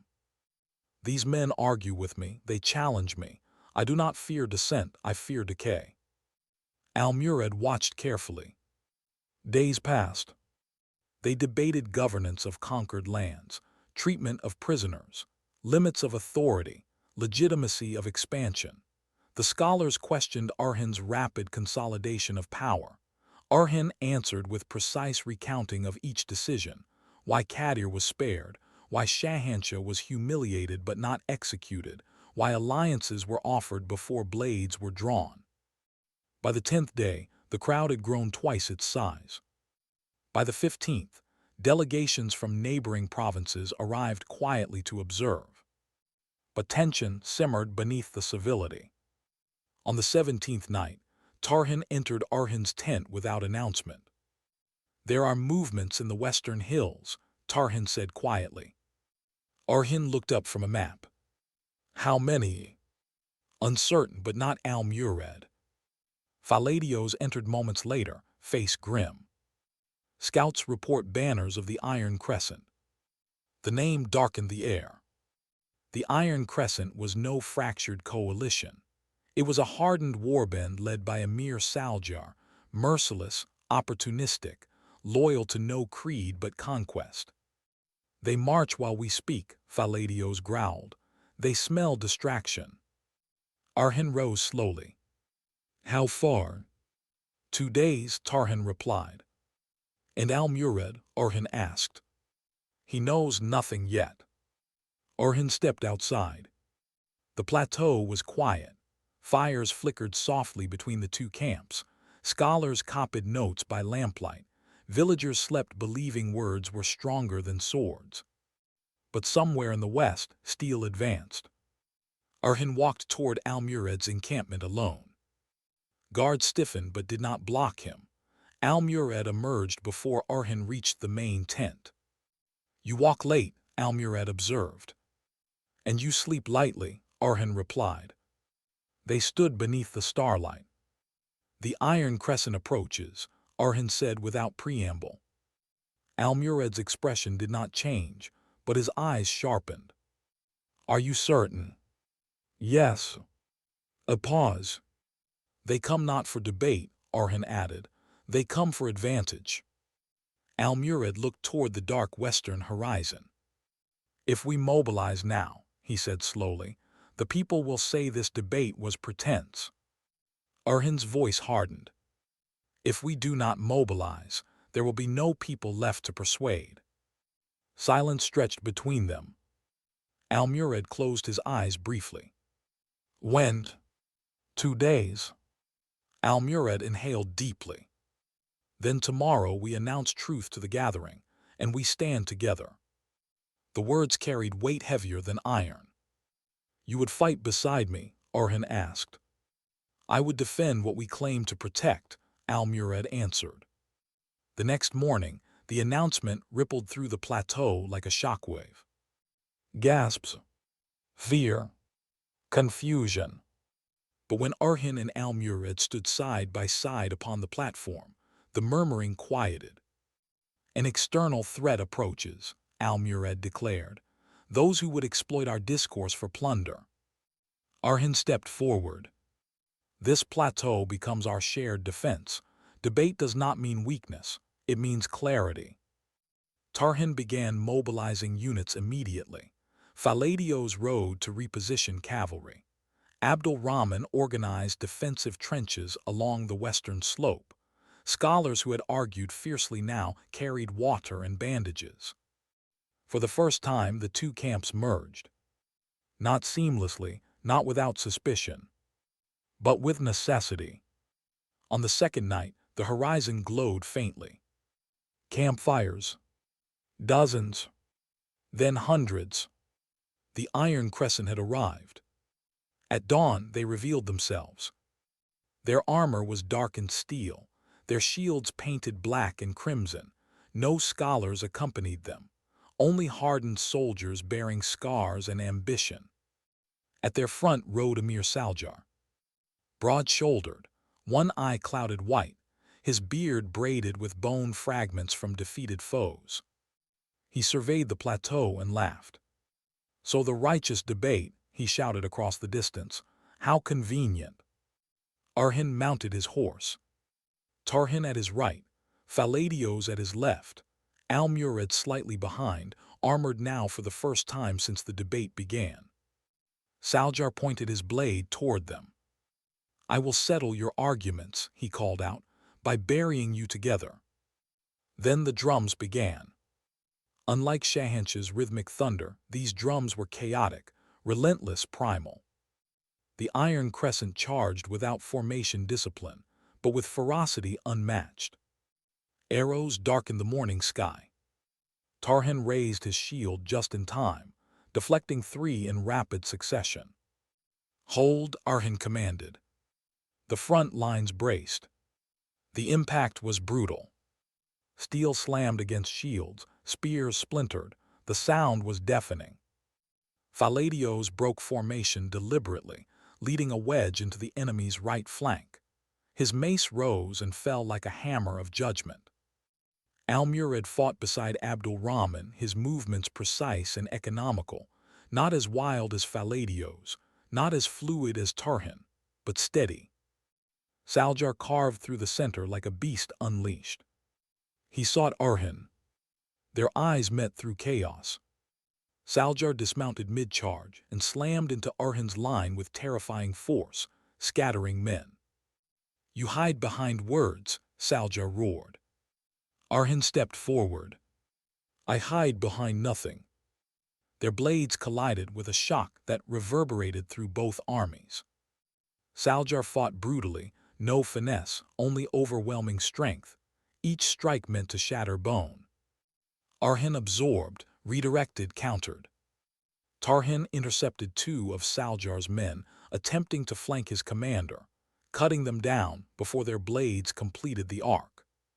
Faladios rejoined from the right, driving enemy soldiers back toward their own lines. The plateau became a furnace once more. Dust-choked lungs, blood soaked the earth that days before had hosted scholarly discourse. Saljar lunged wildly, overextending. Orhan pivoted, slicing across Saljar's armored thigh. The emir staggered but did not fall. He laughed through blood.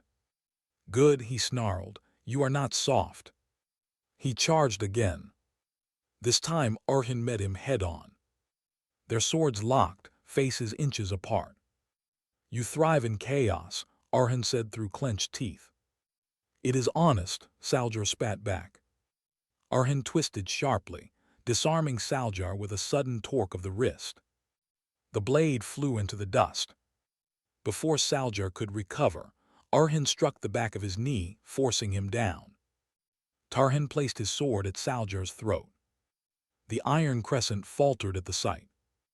"Yield," Orhan commanded. Saljar glared upward, breathing ragged. "You think killing me ends hunger?" he rasped. Orhan's voice was cold. "No, but it ends you." He drove the blade forward.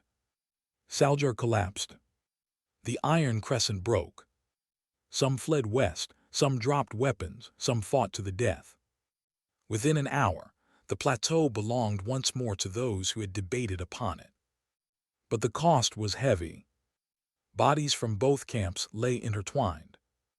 Al-Murad stood breathing hard, blood on his sleeve, not all of it his own.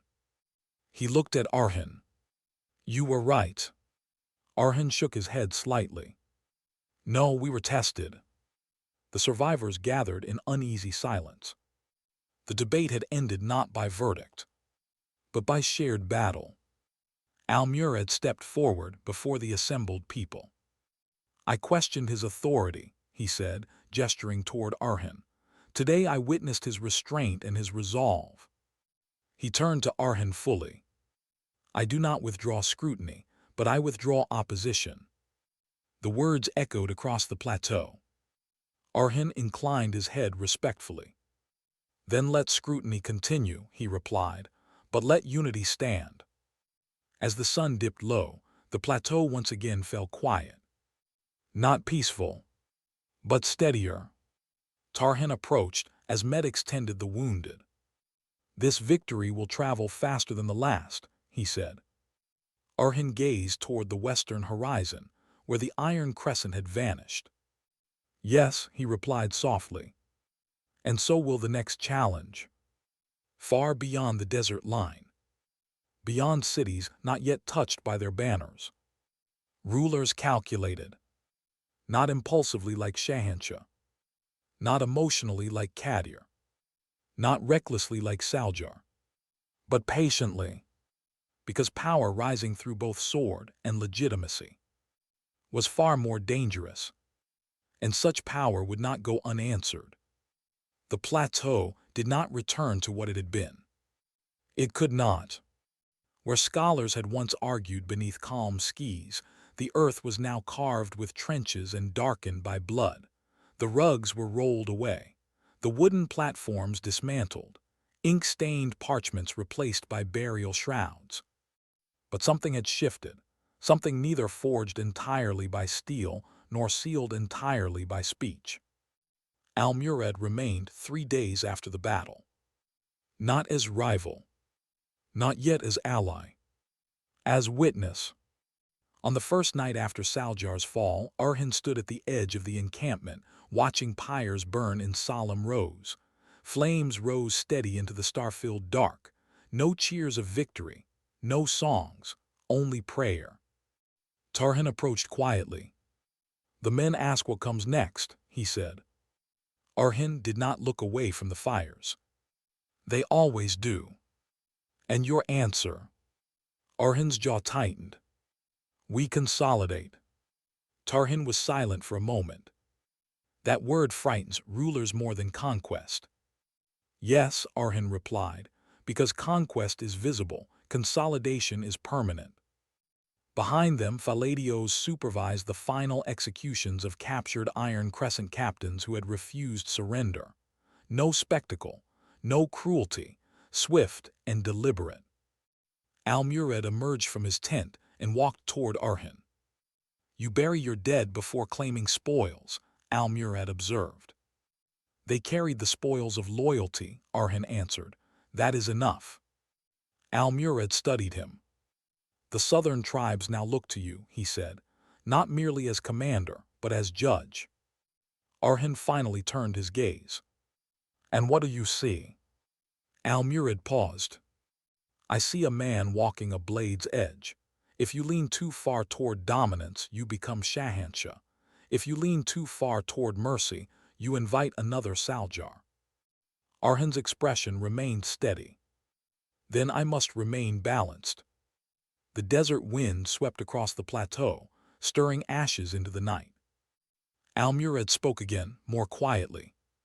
"There are powers beyond these plains." Orhan's eyes narrowed slightly. "I am aware. Not tribal confederations, not fractured warbands, an empire rising beyond the northern sea. Their envoys have already visited the western governors. They do not test with raids, they test with treaties." Orhan absorbed this without visible reaction. "And you believe they watch us?" "I know they do." Silence lingered. "Then let them watch," Orhan said at last. "Let them see what we build." Al-Murad inclined his head. "Be careful what you build," he warned softly. "Greatness invites siege." By dawn, Al-Murad departed south with his scholars and surviving warriors. No treaty was signed. No oath sworn. But neither would he stand in Orhan's path again, unless Orhan strayed from what he had defended. The plateau emptied. Orhan's army moved westward. Not to conquer immediately, but to secure. Villages that had trembled under Shahanshah's taxes were visited, not raided. Orhan established magistrates chosen from local elders. Tariffs were lowered. Patrol routes organized to deter bandit resurgence. This was slower work. Less glorious, but far more enduring. Faladios grew restless. "You train soldiers to dig irrigation channels," he said one evening as they rode between settlements. "They crave battle." Orhan answered calmly. "Battle wins land, stability keeps it." Faladios' eyes burned. "Men follow strength." "And strength is not noise," Orhan replied. Tarhan rode quietly beside them, observing both. Days turned into weeks. Reports flowed in. The northern governors had indeed received envoys, foreign insignias, unfamiliar crests bearing a golden double-headed eagle over deep crimson cloth. Trade agreements were proposed, military assistance offered. Subtle encirclement. One night, as the army encamped near the river crossing of Darun, Mustafa entered Orhan's tent urgently. "Scouts from the north," he said. "They bring intercepted correspondence." Orhan gestured for it. The parchment bore foreign script, but was partially translated. It spoke of regional destabilization, of monitoring the rise of the frontier commander, of preemptive alliance to contain expansion. Orhan read it twice, then folded it carefully. "They fear consolidation," Tarhan murmured. "No," Orhan corrected, "they fear autonomy." Faladios stepped forward. "Then we strike first." Orhan shook his head slowly. "Not yet." Faladios' frustration flared. "They gather governors against us, while we build roads." Orhan's gaze sharpened. "And if we attack prematurely, we validate their narrative." Silence followed. Orhan turned to Tarhan. "Prepare envoys." Faladios blinked. "Envoys?" "Yes." "To whom?" "To them." The following weeks saw a different campaign unfold. Not cavalry charges. Not sieges. Diplomacy. Orhan sent trusted emissaries northward bearing letters, not submission, but clarity. He offered trade routes secured under his patrols, mutual defense pacts against rogue warbands, shared taxation frameworks to stabilize border commerce. It was bold, risky, calculated. Some governors ignored the letters. Some rejected them. But two, Governor Selim of the northern passes and Lady Arryn of the western marshlands, responded cautiously. They requested meeting. The meeting took place at a neutral monastery perched high in the stone ridges between territories. Orhan traveled with minimal escort. Tarhan accompanied him. Faladios remained behind reluctantly to command. Inside the cold stone hall, beneath faded frescoes of saints and warriors long forgotten, Orhan faced Selim and Arryn. Selim was older, calculating, his beard streaked with gray. Arryn was sharp-eyed, composed, wearing light armor beneath her cloak. Selim spoke first. "You expand quickly." Orhan replied evenly. "I stabilize quickly." Arryn leaned forward. "The empire beyond the northern sea offers protection, ships, gold. Why should we trust you instead?" Orhan did not rush his answer. "Because I stand here in person." He looked between them. "I do not send distant promises, I bring presence." Selim's eyes narrowed. "And if we refuse?" Orhan's voice did not waver. "Then you choose reliance over sovereignty." Silence. Arryn studied him carefully. "You speak of autonomy," she said, "but power consolidates inevitably." Orhan nodded slightly. "Yes, it does. That is why it must be shaped by those who live upon this soil, not dictated by those who sail from afar." The monastery wind howled through narrow windows. Selim exhaled slowly. "If we align with you, we anger the northern empire." Orhan met his gaze. "If you align with them, you kneel." The tension in the hall thickened. At last Arryn stood. "I will not kneel," she said quietly. Selim remained seated a moment longer, then rose as well. "We will consider formal alignment." It was not a pledge, but it was fracture. When Orhan departed the monastery, Tarhan allowed himself a rare faint smile. "You did not threaten," Tarhan said. "I did," Orhan replied. "I simply described reality." They rode back through mountain fog. Below them valleys stretched wide, lands no longer chaotic but not yet unified. Behind distant seas, powerful rulers recalculated. They would not send Saljars. They would send fleets. They would send gold. They would send spies. And among Orhan's own growing ranks, not every heart was pure. One night, as the army rested near the river once more, a shadow moved between tents. A quiet exchange of coin. A whispered message sealed with wax bearing a foreign crest. Tarhan sensed it before he saw it. He followed without sound. The spy nearly reached the tree line. Tarhan's blade flashed in the moonlight, stopping inches from the man's throat. "Who sent you?" Tarhan asked softly. The man trembled. "Forgive me." "Who?"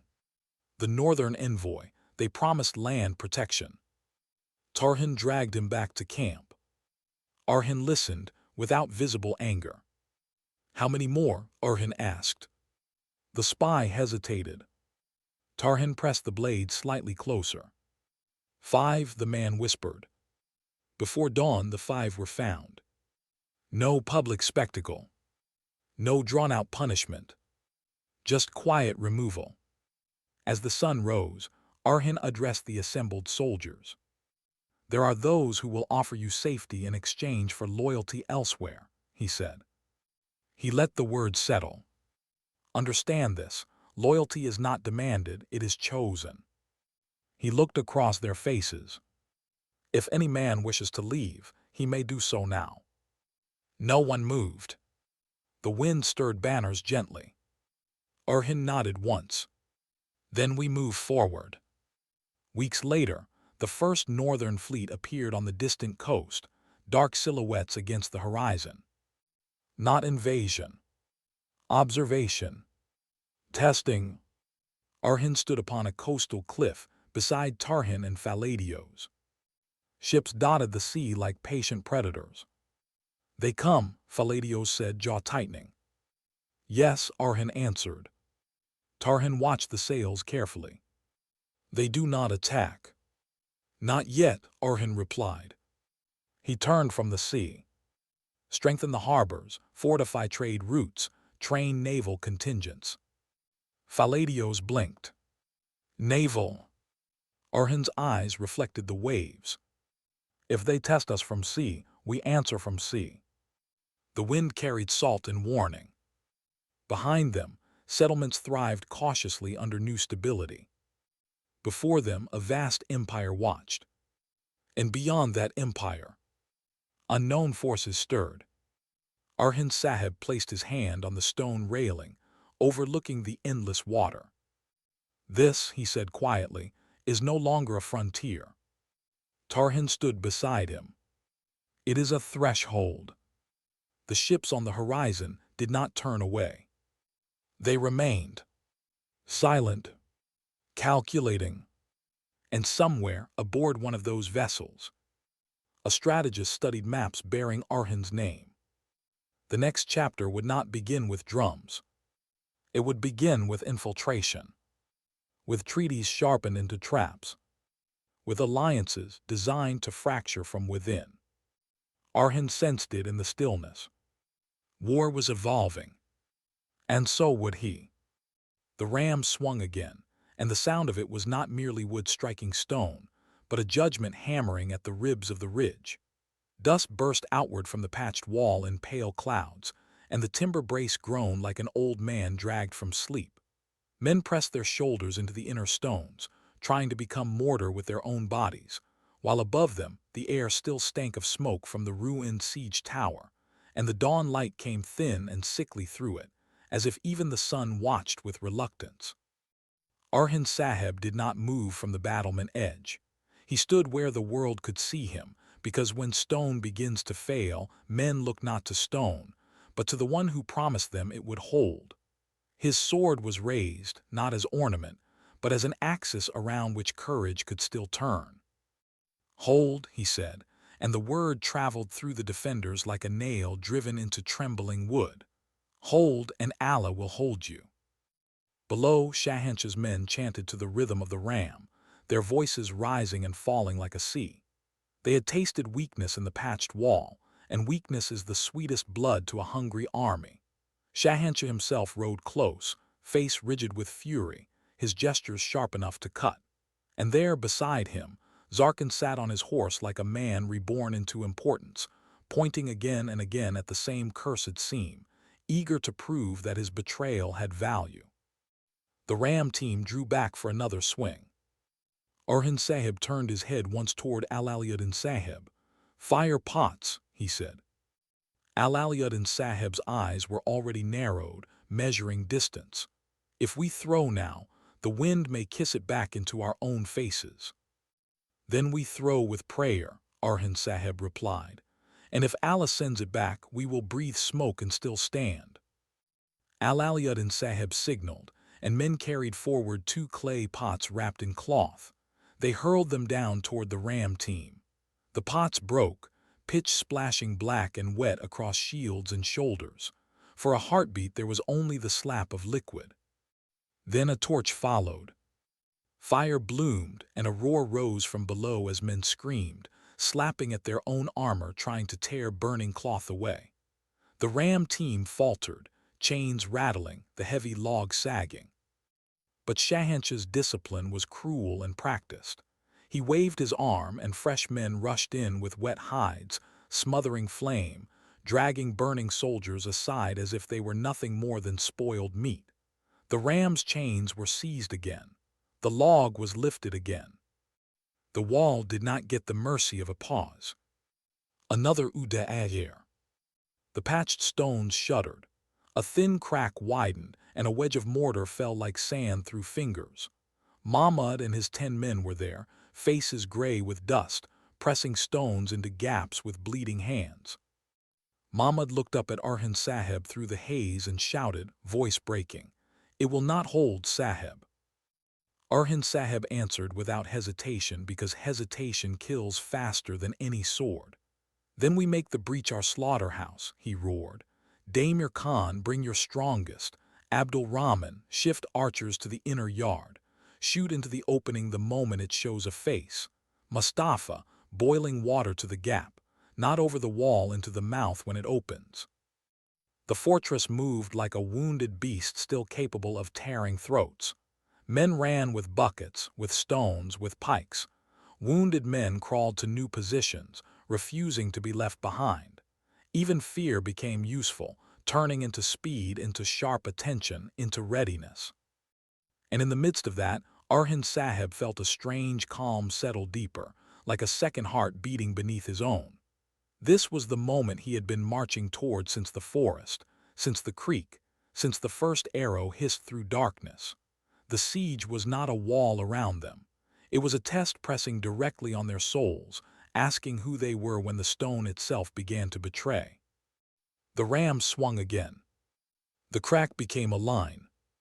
The line became a gap. A stone the size of a man's head popped loose and fell inward, striking the ground and shattering into chunks. Dust billowed, choking, blinding.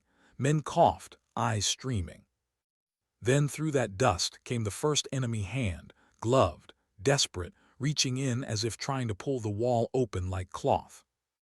Orhan Sahib's voice cut through the chaos. Spears. A pike thrust forward and pierced that hand clean, pinning it to broken stone. The enemy soldier screamed, and his scream became the first true music of the breach. The ram team roared, dragging back for the final blow that would turn a wound into an open throat. Orhan Sahib's eyes locked on the chains, on the men straining at them, on the rhythm of the swing. "Now," he shouted, "stones drop." From above, Daimir Khan's men hurled heavy stones straight down onto the ram crew. One stone crushed a helmet like an egg. Another shattered a collarbone. Men fell. The ram swung crookedly, losing perfect alignment. It still struck. And the patched wall finally confessed. The breach opened with a tearing sound like a giant ripping cloth, stones collapsing inward, timber snapping, dust exploding into the inner yard so thick the morning vanished. A roar rose from Shahansh's men, triumph, hunger, release. They surged forward toward the opening like water finding a crack in a dam. Orhan Sahib did not retreat. He stepped down from the battlement and moved toward the breach with his sword low and ready, Tarhin gone into the lower paths, Faladios still at the tower line, Daimir Khan already charging toward the new mouth in the wall. "Form," Orhan Sahib commanded. "Shield wall inside, make the gap narrow with bodies. Give them no room to breathe." Abdul Rahman's archers took position on the inner rubble piles and began to shoot downward into the breach, arrows striking faces, throats, shoulders. Boiling water splashed into the opening, eliciting screams that sounded like animals being skinned. Spear points darted out from behind shields, stabbing, retracting, stabbing again. The first enemy soldiers forced themselves in anyway, stepping over their own wounded, pushing with shields like men pushing through a doorway into a burning house. Their eyes were wide, their mouths open, some shouting prayers of their own, others cursing. They expected defenders to break, to scatter. Instead, they met a wall built from rage and discipline. Daimir Khan was there, axe swinging in tight arcs because there was no room for wide glory. He chopped through a forearm. He smashed a nose. He drove the axe head into a neck and yanked it free with a wet jerk. Blood sprayed the broken stones and made them shine. Orhan Sahib fought beside him, his sword stabbing into gaps, cutting wrists that held shields, pushing bodies back into the breach so they clogged it. Every enemy corpse became a barrier. Every death served the defense. "Do not let them spread," Orhan Sahib shouted. "Kill them in the doorway." Mahmud, face streaked with dust, fought like a man trying to erase his own earlier fear. He rammed his spear into a soldier's belly and screamed, "Allahu Akbar," as if shouting could keep the breach from widening further. Mustafa dragged a boiling bucket forward and hurled it straight into the packed faces. Steam rose and screams rose with it, and for a heartbeat the enemy's advance faltered, blinded and burning.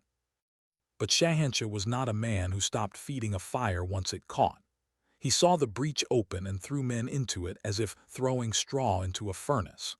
Behind the first wave came a second, and behind that came men with larger shields and helmets, a wedge meant to drive deeper, to break the inner shield wall and spill into the yard.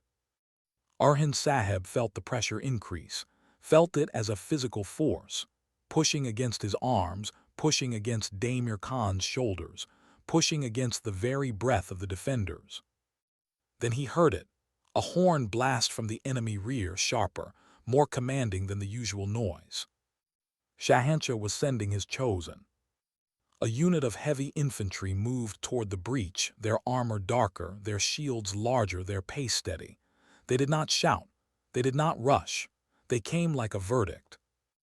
Orhan Sahib saw them through the dust and smoke and knew this was the moment when courage alone would not suffice. They needed a turn, a trick, a wound to Shahanshah's mind. And somewhere out there, down in that valley's moving chaos, Tarhan was stalking Zarkin as if stalking a wolf that had learned to wear a man's face. Tarhan had slipped through the fortress's hidden sally path, a narrow throat of stone that opened behind a brush-covered outcrop on the north slope. He emerged low, crouched, the air colder down there, the sounds louder, ram-u-da air, men screaming, stones falling. Above him the fortress wall loomed, and he could feel the fight like a heartbeat in stone. Killil was with him for only a short span, guiding him to the outer rocks, pointing toward the enemy's position where Zarkin rode. There, Killil whispered, near Shahanshah. Tarhan's eyes followed the line of Killil's finger and fixed on Zarkin. The traitor rode with his head lifted now, no longer a captive, no longer confined. He looked proud, as if betrayal had finally become his true rank. Tarhan did not answer with words. He touched Killil's shoulder once, dismissal, gratitude, command all in one. "Return," he whispered. "Tell Orhan Sahib the hunt is begun." Killil vanished into the rocks. Tarhan moved alone. He did not charge. A charge would be seen and swallowed. He slipped between supply wagons behind shield lines near the shadow of a half-collapsed siege tower. Men were too busy with the breach to look closely at one moving figure in the smoke. He kept his shield close to his body, sword low, stepping over discarded arrows, over broken pots, over the dead. He moved like death's servant, not rushing, not hesitating. Zarkin dismounted near a cluster of officers and leaned in to speak, gesturing toward the breach, laughing once as if the fortress was already a prize in his hand. Tarhan watched the man's mouth move and felt something inside him harden further. This was not merely a soldier who had wavered. This was a man who had chosen to become a weapon pointed at his own. Tarhan slid closer, keeping wagons between himself and the officers. He needed Zarkin separated. He needed a moment without a dozen spears interrupting the justice. Allah granted it through the chaos of war. A burning beam from the siege tower collapsed with a crack, sending sparks and smoke rolling across the camp. Men shouted and scattered, some running to put out flames, some stumbling away from falling debris. The officers broke formation. Zarkin coughed and backed away, waving smoke from his face, stepping toward a narrow gap between two wagons. Tarhan stepped into that gap like a blade entering a sheath. Zarkin turned and saw him. For a heartbeat, Zarkin's face did not understand. Then understanding struck, and his eyes widened as if he had seen an angel of death in human armor. Tarhan spoke one sentence, low enough that only Zarkin would hear. "You opened the door." Zarkin's mouth opened, but no sound came at first. Then he forced words out, trying to regain control. "Tarhan," he rasped, "listen, you do not understand." Tarhan's eyes were black stones. "I understand," he said. Zarkin's hand moved toward a dagger at his belt. Tarhan's sword tip touched Zarkin's wrist. "Do not." Zarkin swallowed, breathing fast, eyes darting for help. Around them men ran, shouting, but none looked into the narrow gap filled with smoke. Zarkin's voice turned pleading and vicious in the same breath. "Arhan Sahib will die," he hissed. "The wall is open. Shahanshah will take the ridge. If you kill me, you gain nothing." Tarhan stepped closer until the smoke curled around their faces like a shroud. "If I kill you," he replied, "I gain truth." Zarkin's lips curled. "Truth? There is no truth in war. There is only the side that lives." Tarhan's jaw tightened. "Then die on the side you chose." Zarkin lunged suddenly, not at Tarhan's chest but trying to push past him, to burst out into open sight where guards would intervene. Tarhan slammed his shield into Zarkin's ribs. The sound was dull, crushing. Zarkin gasped, folding. Tarhan grabbed him by the collar and shoved him against the wagon wheel, pinning him. Zarkin coughed, eyes watering from smoke and pain. "You are a dog," he spat. Tarhan leaned close, voice like frost. "A dog guards the camp," he whispered. "A traitor gnaws it from inside." Zarkin tried to bite his hand. Tarhan's sword flashed, cutting the attempt short. Blood spilled and Zarkin screamed. That scream finally caught attention. A soldier nearby shouted, "What?" Tarhan moved faster than the shout could become a command. He drove his blade into Zarkin's lower belly, not deep enough to kill instantly, but enough to steal strength. Zarkin's hands flew down, trembling, trying to hold himself together. Tarhan's eyes did not blink. "Look at me," he said. Zarkin's face twisted, tears mixing with soot. "Please." Tarhan's voice was a verdict. "No." He pulled the sword free and then thrust again, up beneath the ribs, ending it. Zarkin's breath left him in a wet rush. His head sagged forward, chin hitting his chest. His body slid down the wagon wheel, leaving a dark smear on wood. Tarhan stepped back, chest heaving once, then steadying. He did not linger. He did not perform. He simply turned and vanished into the smoke as footsteps ran toward the gap. Behind him a soldier shouted, "Zarkin! Zarkin is slain." The words tore through Shahanshah's camp like a crack through glass. Men looked around, startled. Officers shouted for order, for answers. Some glanced toward the pavilion, toward Shahanshah, as if asking whether betrayal had even been safe. And then someone found Zarkin's body and lifted his head by the hair, showing the dead face to the surrounding soldiers. A murmur rippled, not grief, fear. If a man who defected to Shahanshah could be cut down in his own camp, then no one was safe, not even under the ruler's banner. Tarhan moved through the confusion toward the rocky edge that led back to the Sally path. An arrow hissed past his shoulder, striking the wagon behind him. Another struck a man who had been chasing, and the pursuer fell screaming, struck by one of Abdul Rahman's archers shooting from the wall, covering the slope like a guardian spirit. Tarhan reached the Sally path entrance, slipped in, and began to climb back toward the fortress with breath burning and blood drying on his hands. Above, the breach fight reached its most brutal hour. Shahanshah's heavy unit struck the mouth of the breach like a battering wave. Their shields pushed forward in a tight wedge, their spears stabbing over shield rims. They shoved dead bodies aside and stepped over them. The defenders' shield wall bent inward under the pressure. Daimir Khan roared, trying to hold, but even his strength began to strain. Abdul Rahman's arrows struck helmets and bounced. Mustafa swung his sword at a spear shaft and cut it, but another spear replaced it instantly. Orhan Sahib felt the line give a finger's width, then another. In a breach, a finger becomes a hand, and a hand becomes a flood. "Faladios," Orhan Sahib shouted. Faladios appeared from the smoky battlement line, limping, face streaked with soot, eyes wild. He had been at the ruined tower bridge, helping force the collapse, and now he came to the breach with blood in his beard and fury in his lungs. "What?" Faladios barked. Orhan Sahib pointed at the heavy wedge. "Break it," he commanded, "not by killing one, by breaking their rhythm." Faladios' mouth curled. "Then watch." He seized two men, Tamir Boga and another captain, and thrust them forward on either side of him. "Shields," he snarled, and they locked shields close, creating a small moving wall.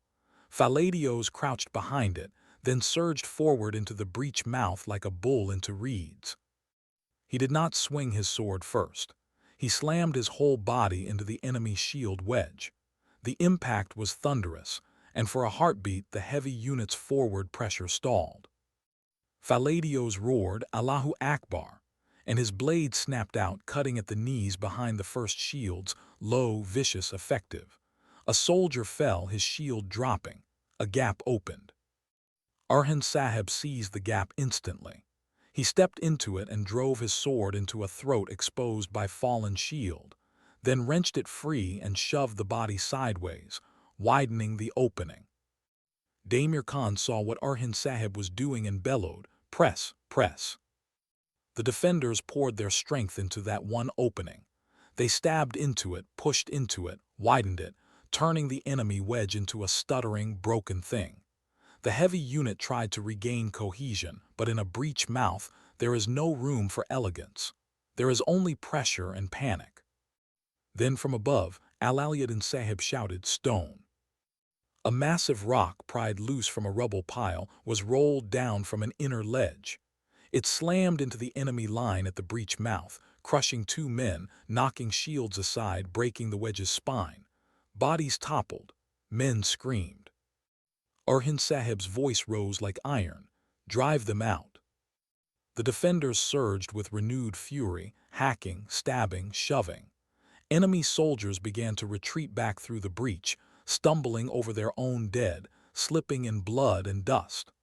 Abdul Rahman's archers shot into backs, thinning the retreat. Outside, Shahanshah's men shouted, trying to push forward again, but the breach mouth had become a clogged throat filled with corpses and pain. The ram, still burning at the edges, had been abandoned as men tried to use ladders instead, but the ladders met stones and arrows. Orhan Sahib fought until his arm felt numb and his breath tasted like rust. He did not know how many he killed. Counting kills is vanity. He counted only whether the line still held. Then a shout rose from the inner stair. "Tarhin!" Tarhin emerged, face smeared with soot, a thin cut on his brow, eyes fierce and steady. He crossed the yard quickly to Orhan Sahib, stepping over rubble, and stopped close enough that his breath touched Orhan Sahib's ear. "Zarkin is finished," Tarhin said. Orhan Sahib closed his eyes for the briefest heartbeat, and when he opened them, something in his gaze settled, like a knot tightened in a rope. "Alhamdulillah," he whispered. Tarhin added, "They know, their camp trembles." Orhan Sahib nodded once. "Good," he said, "fear is a weapon, now we turn it." He climbed back up to a higher point near the battlement where he could see the valley. The siege tower lay broken and smoking. The breach mouth was a churned heap of bodies. Shahanshah rode back and forth like a caged beast, shouting at captains, striking one man with his whip in rage. And then Orhan Sahib saw it. Shahanshah paused, and an officer leaned in, speaking urgently. The officer pointed toward the wagon gap area. Shahanshah's head snapped toward it. Even from distance, Orhan Sahib could sense the moment the ruler understood that his traitor guide, his proof that loyalty could be purchased, had been killed within his own ring of guards. A ruler who builds on betrayal always fears being betrayed. Shahanshah's posture changed. His movements became sharper. He began to gesture not toward the wall only, but toward his own inner camp, repositioning guards, tightening circles, as if he no longer trusted even the air around him. Orhan Sahib turned back to his men. "Hear me," he called, voice carrying over the groans of wounded and the crackle of small fires. "Zarkin is dead. Yakid is dead. The traitors' tongues have been silenced. Shahanshah's siege now stands on hunger alone, and hunger can be endured. Treachery is harder." A murmur of grim approval moved through the defenders. Men who had been trembling straightened their backs. Some whispered prayers. Some kissed their fingers and touched foreheads. Their eyes were still tired, but the tiredness had a spine now. Damir Khan approached, blood dripping from his beard. "Sahib," he grunted, "the breach is held, but the wall is broken. They will try again." Orhan Sahib nodded. "They will," he said, "and we will change the ground." He looked at Alevleniyor Sahib. "Can we collapse more stone at the breach mouth?" Alevleniyor Sahib's mind worked quickly. "If we pull the upper loose stones and drop them inward, we can narrow it, make a choke point, but it will be dangerous. The wall may crack further." Orhan Sahib's voice was firm. "Better a controlled wound than an open throat. Do it. Make the breach a tunnel. A man can fight 10 in a tunnel if his faith is harder than his fear." He turned to Abdul Rahman. "Archers will rotate. No man shoots until he sees whites of eyes. We cannot win by spending arrows like prayers without meaning." Abdul Rahman bowed. "As you command." He turned to Faladios. "Your men, any signal from those scattered?" Faladios wiped soot from his cheek. "Not yet," he said, "but when they see the tower broken, they will smell opportunity. Men love to join the side that looks like it might survive." Orhan Sahib's eyes hardened. "Tell them survival is not our offer. Honor is. If they come only for survival, they will flee at the next shadow." Faladios grunted. "Still bodies help." Orhan Sahib did not deny it. He simply stared down the valley again, reading Shahanshah's next move like a man reading a storm's approach by the taste of air. And the move came. Shahanshah ordered his men to pull back the front line slightly, not retreating but stepping out of arrow range. His camp's noise changed. The shouting shifted from attack orders to work orders. Men began to dig. At first Orhan Sahib thought they were preparing new siege platforms. Then he saw the shape of the pits, the way men carried baskets of earth away, the way they laid timbers over trenches. His stomach tightened. They were not only assaulting walls anymore. They were mining. Damir Khan saw it too, eyes narrowing. "They dig like rats." Orhan Sahib's voice dropped. "They dig like men who have time," he said, "and that is what we must steal from them." He turned sharply. "Jarkata Sahib." Jarkata Sahib appeared, eyes still cold from the night's watch. "Sahib." "You will take men and listen to the ground," Orhan Sahib commanded. "At night when their camp quiets, you will put your ear to stone. If you hear digging, you will mark it. We will counterdig if we must. We will not let Shahanshah hollow the ridge beneath our feet." Jarkata Sahib bowed. "By Allah." The day dragged on with arrows exchanged in sparse, disciplined bursts. The breach mouth remained a pile of death, and flies began to gather despite the cold air, drawn to blood like sin drawn to weakness. The defenders hauled bodies away when they could, but many lay where they fell, an ugly carpet of consequence at the wall's wound. Shahanshah, enraged and humiliated, did not attempt another full assault that day. He did something worse. He brought captives again. This time more of them, lined in rows, bound, kneeling. He placed them where the defenders could see. He wanted to turn the ridge's defenders into witnesses to helplessness, to make their faith feel like a lie. Orhan Sahib watched from the battlement, his face carved from control, while his men behind him shifted and muttered prayers with trembling lips. A young soldier near Mustafa whispered, "Why does Allah allow this?" Mustafa's eyes were wet, but his voice was harsh. Allah allows men to reveal themselves, he replied, and Shahanshah reveals himself as filth. Shahanshah raised his hand. Orhan Sahib's chest tightened, but he did not look away. He forced himself to watch, because a commander who turns his eyes away teaches his men to turn away too, and then the enemy has already conquered their spirit. The first captive was struck down. Then the second. And as the third knelt trembling, Shahanshah lifted his head and shouted toward the ridge, his voice carrying like an insult thrown into a mosque. Orhan Sahib, come down, or I will empty the valley of every living soul until your walls are built on corpses.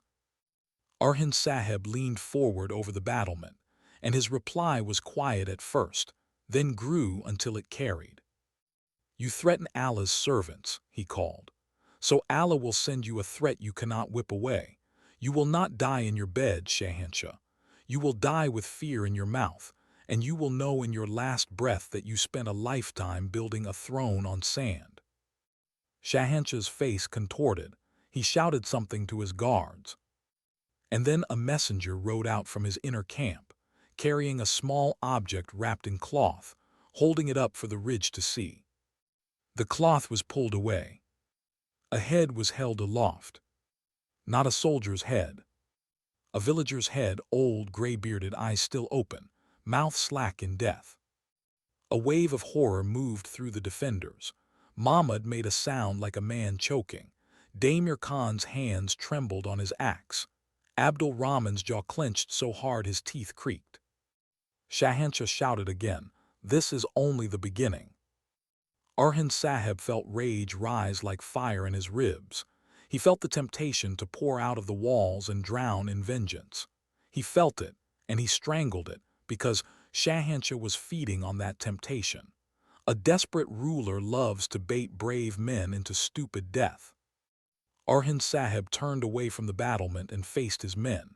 His voice did not shake, though his eyes burned. "Listen to me," he said. "This is what he wants. He wants you to think mercy is found in surrender. But surrender to a man like this is not mercy. It is a longer slaughter. If we break, he will not stop killing. He will kill more because he can." He pointed toward the valley. "We stand not because we are cruel, but because we refuse to let cruelty become law." Men stared at him, and in their eyes the shaking steadied into something harder, something like grief turned to steel. That night Orhan Sahib gathered his captains in the broken tower chamber, where the wind whistled through cracks like the whisper of old ghosts. Tarhan stood at his right, forearm bandaged. Faladios leaned against stone, his wound red again. Damir Khan sat on a block of fallen masonry, axe across his knees like a sleeping beast. Abdul Rahman and Alauddin Sahib stood near the small lamp, their faces carved in shadow. Orhan Sahib spoke first, voice low. "He digs," he said. "He will mine beneath the wall or beneath the tower and bring it down without another assault." Alauddin Sahib nodded. "It is the old craft. Fire under supports, collapse stone. If they know the ridge's bones, they can make it fall." Jarkata Sahib added, "And they have men who know stones." Yaqid whispered paths. Zarkin whispered seams. Shahanshah learns fast. Tarhan's voice was blunt. "Then we kill the diggers." Damir Khan grunted. "And if we cannot reach them, we dig back. We meet them under the earth like moles in hell." Orhan Sahib looked at each face. "We will do both," he said. "We listen for digging, we counterdig, and we strike their works when the night hides us." Faladios pushed off the wall, another sortie. Orhan Sahib nodded. "Not to burn towers this time," he said.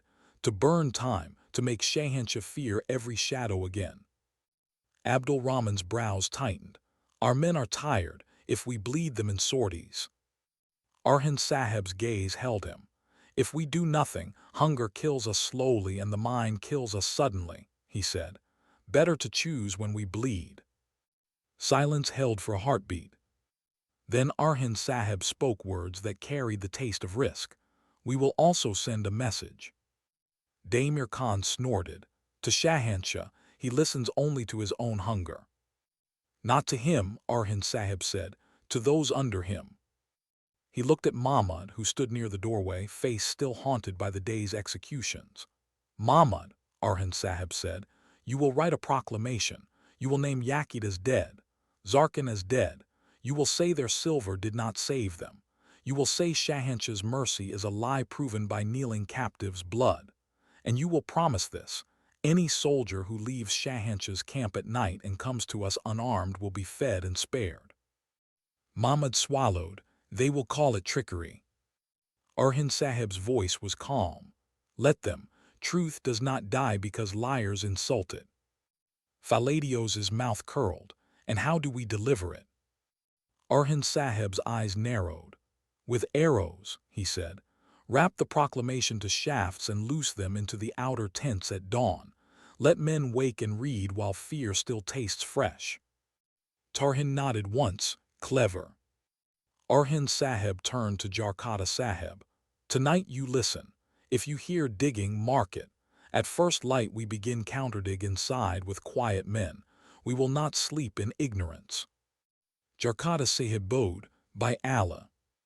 The captains dispersed, each carrying a piece of the fortress's survival in his hands.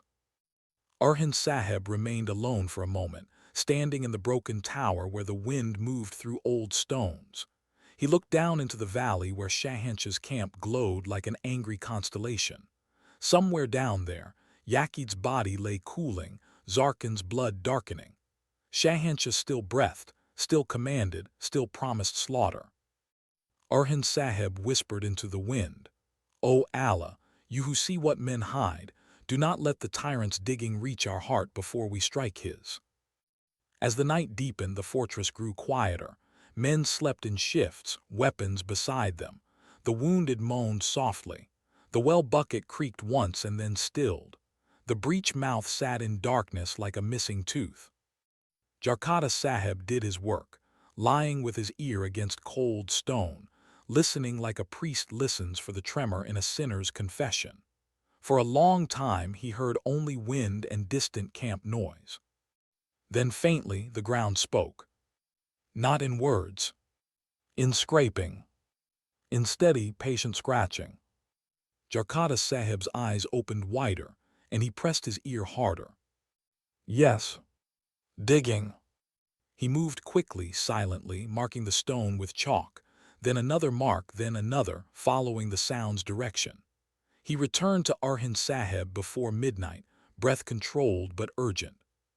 Sahib, he whispered, they dig beneath the north face, toward the broken tower base. Orhan Sahib's eyes hardened.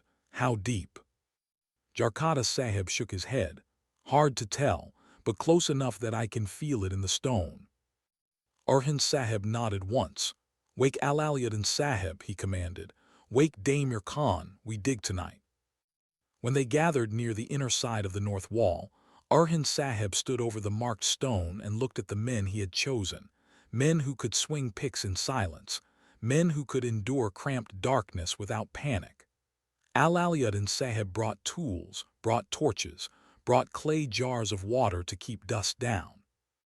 Orhan Sahib spoke low. No noise, he said. No singing, no pride. You dig as if you are digging your own grave because you may be. Damir Khan grunted. Under the earth all men are equal. They began. Stone was pried, earth was scraped. The fortress which had been fighting above now fought below.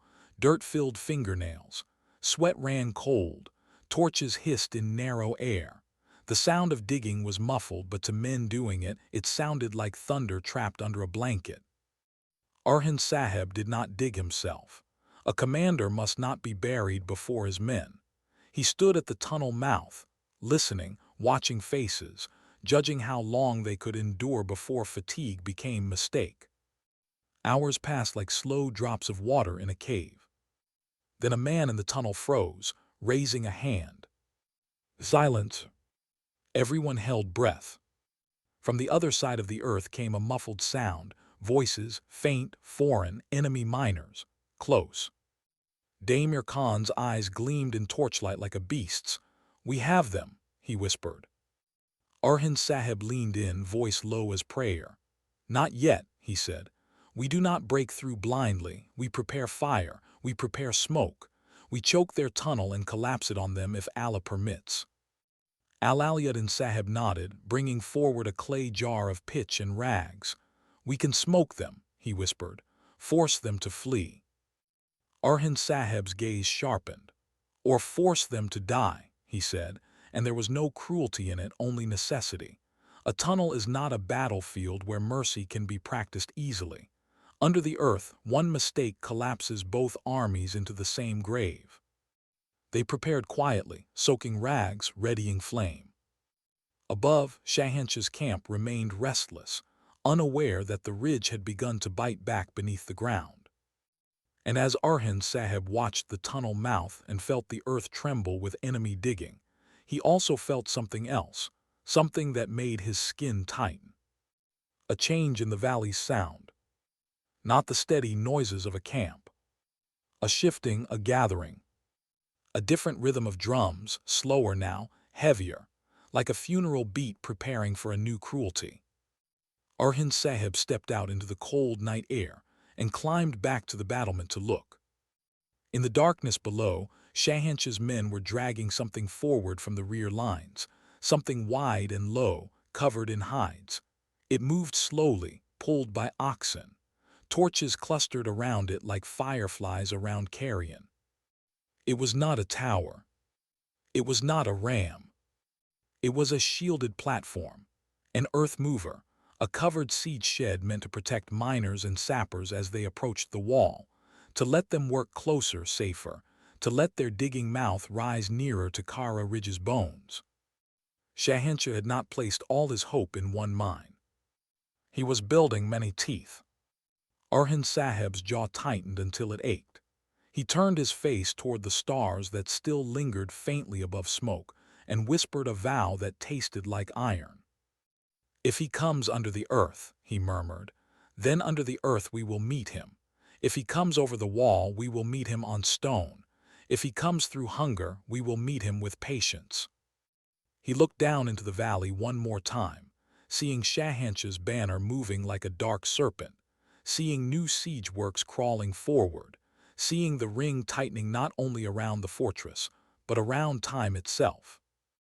Then he turned back toward the tunnel where his men waited with pitch and flame, and his voice dropped into a cold command that carried no doubt. "Light it," Orhan Sahib said.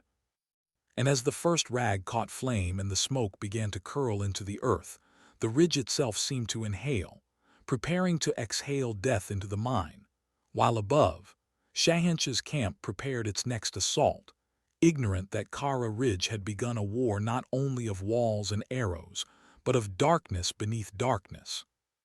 The night did not end with peace. It ended with the earth about to open its mouth.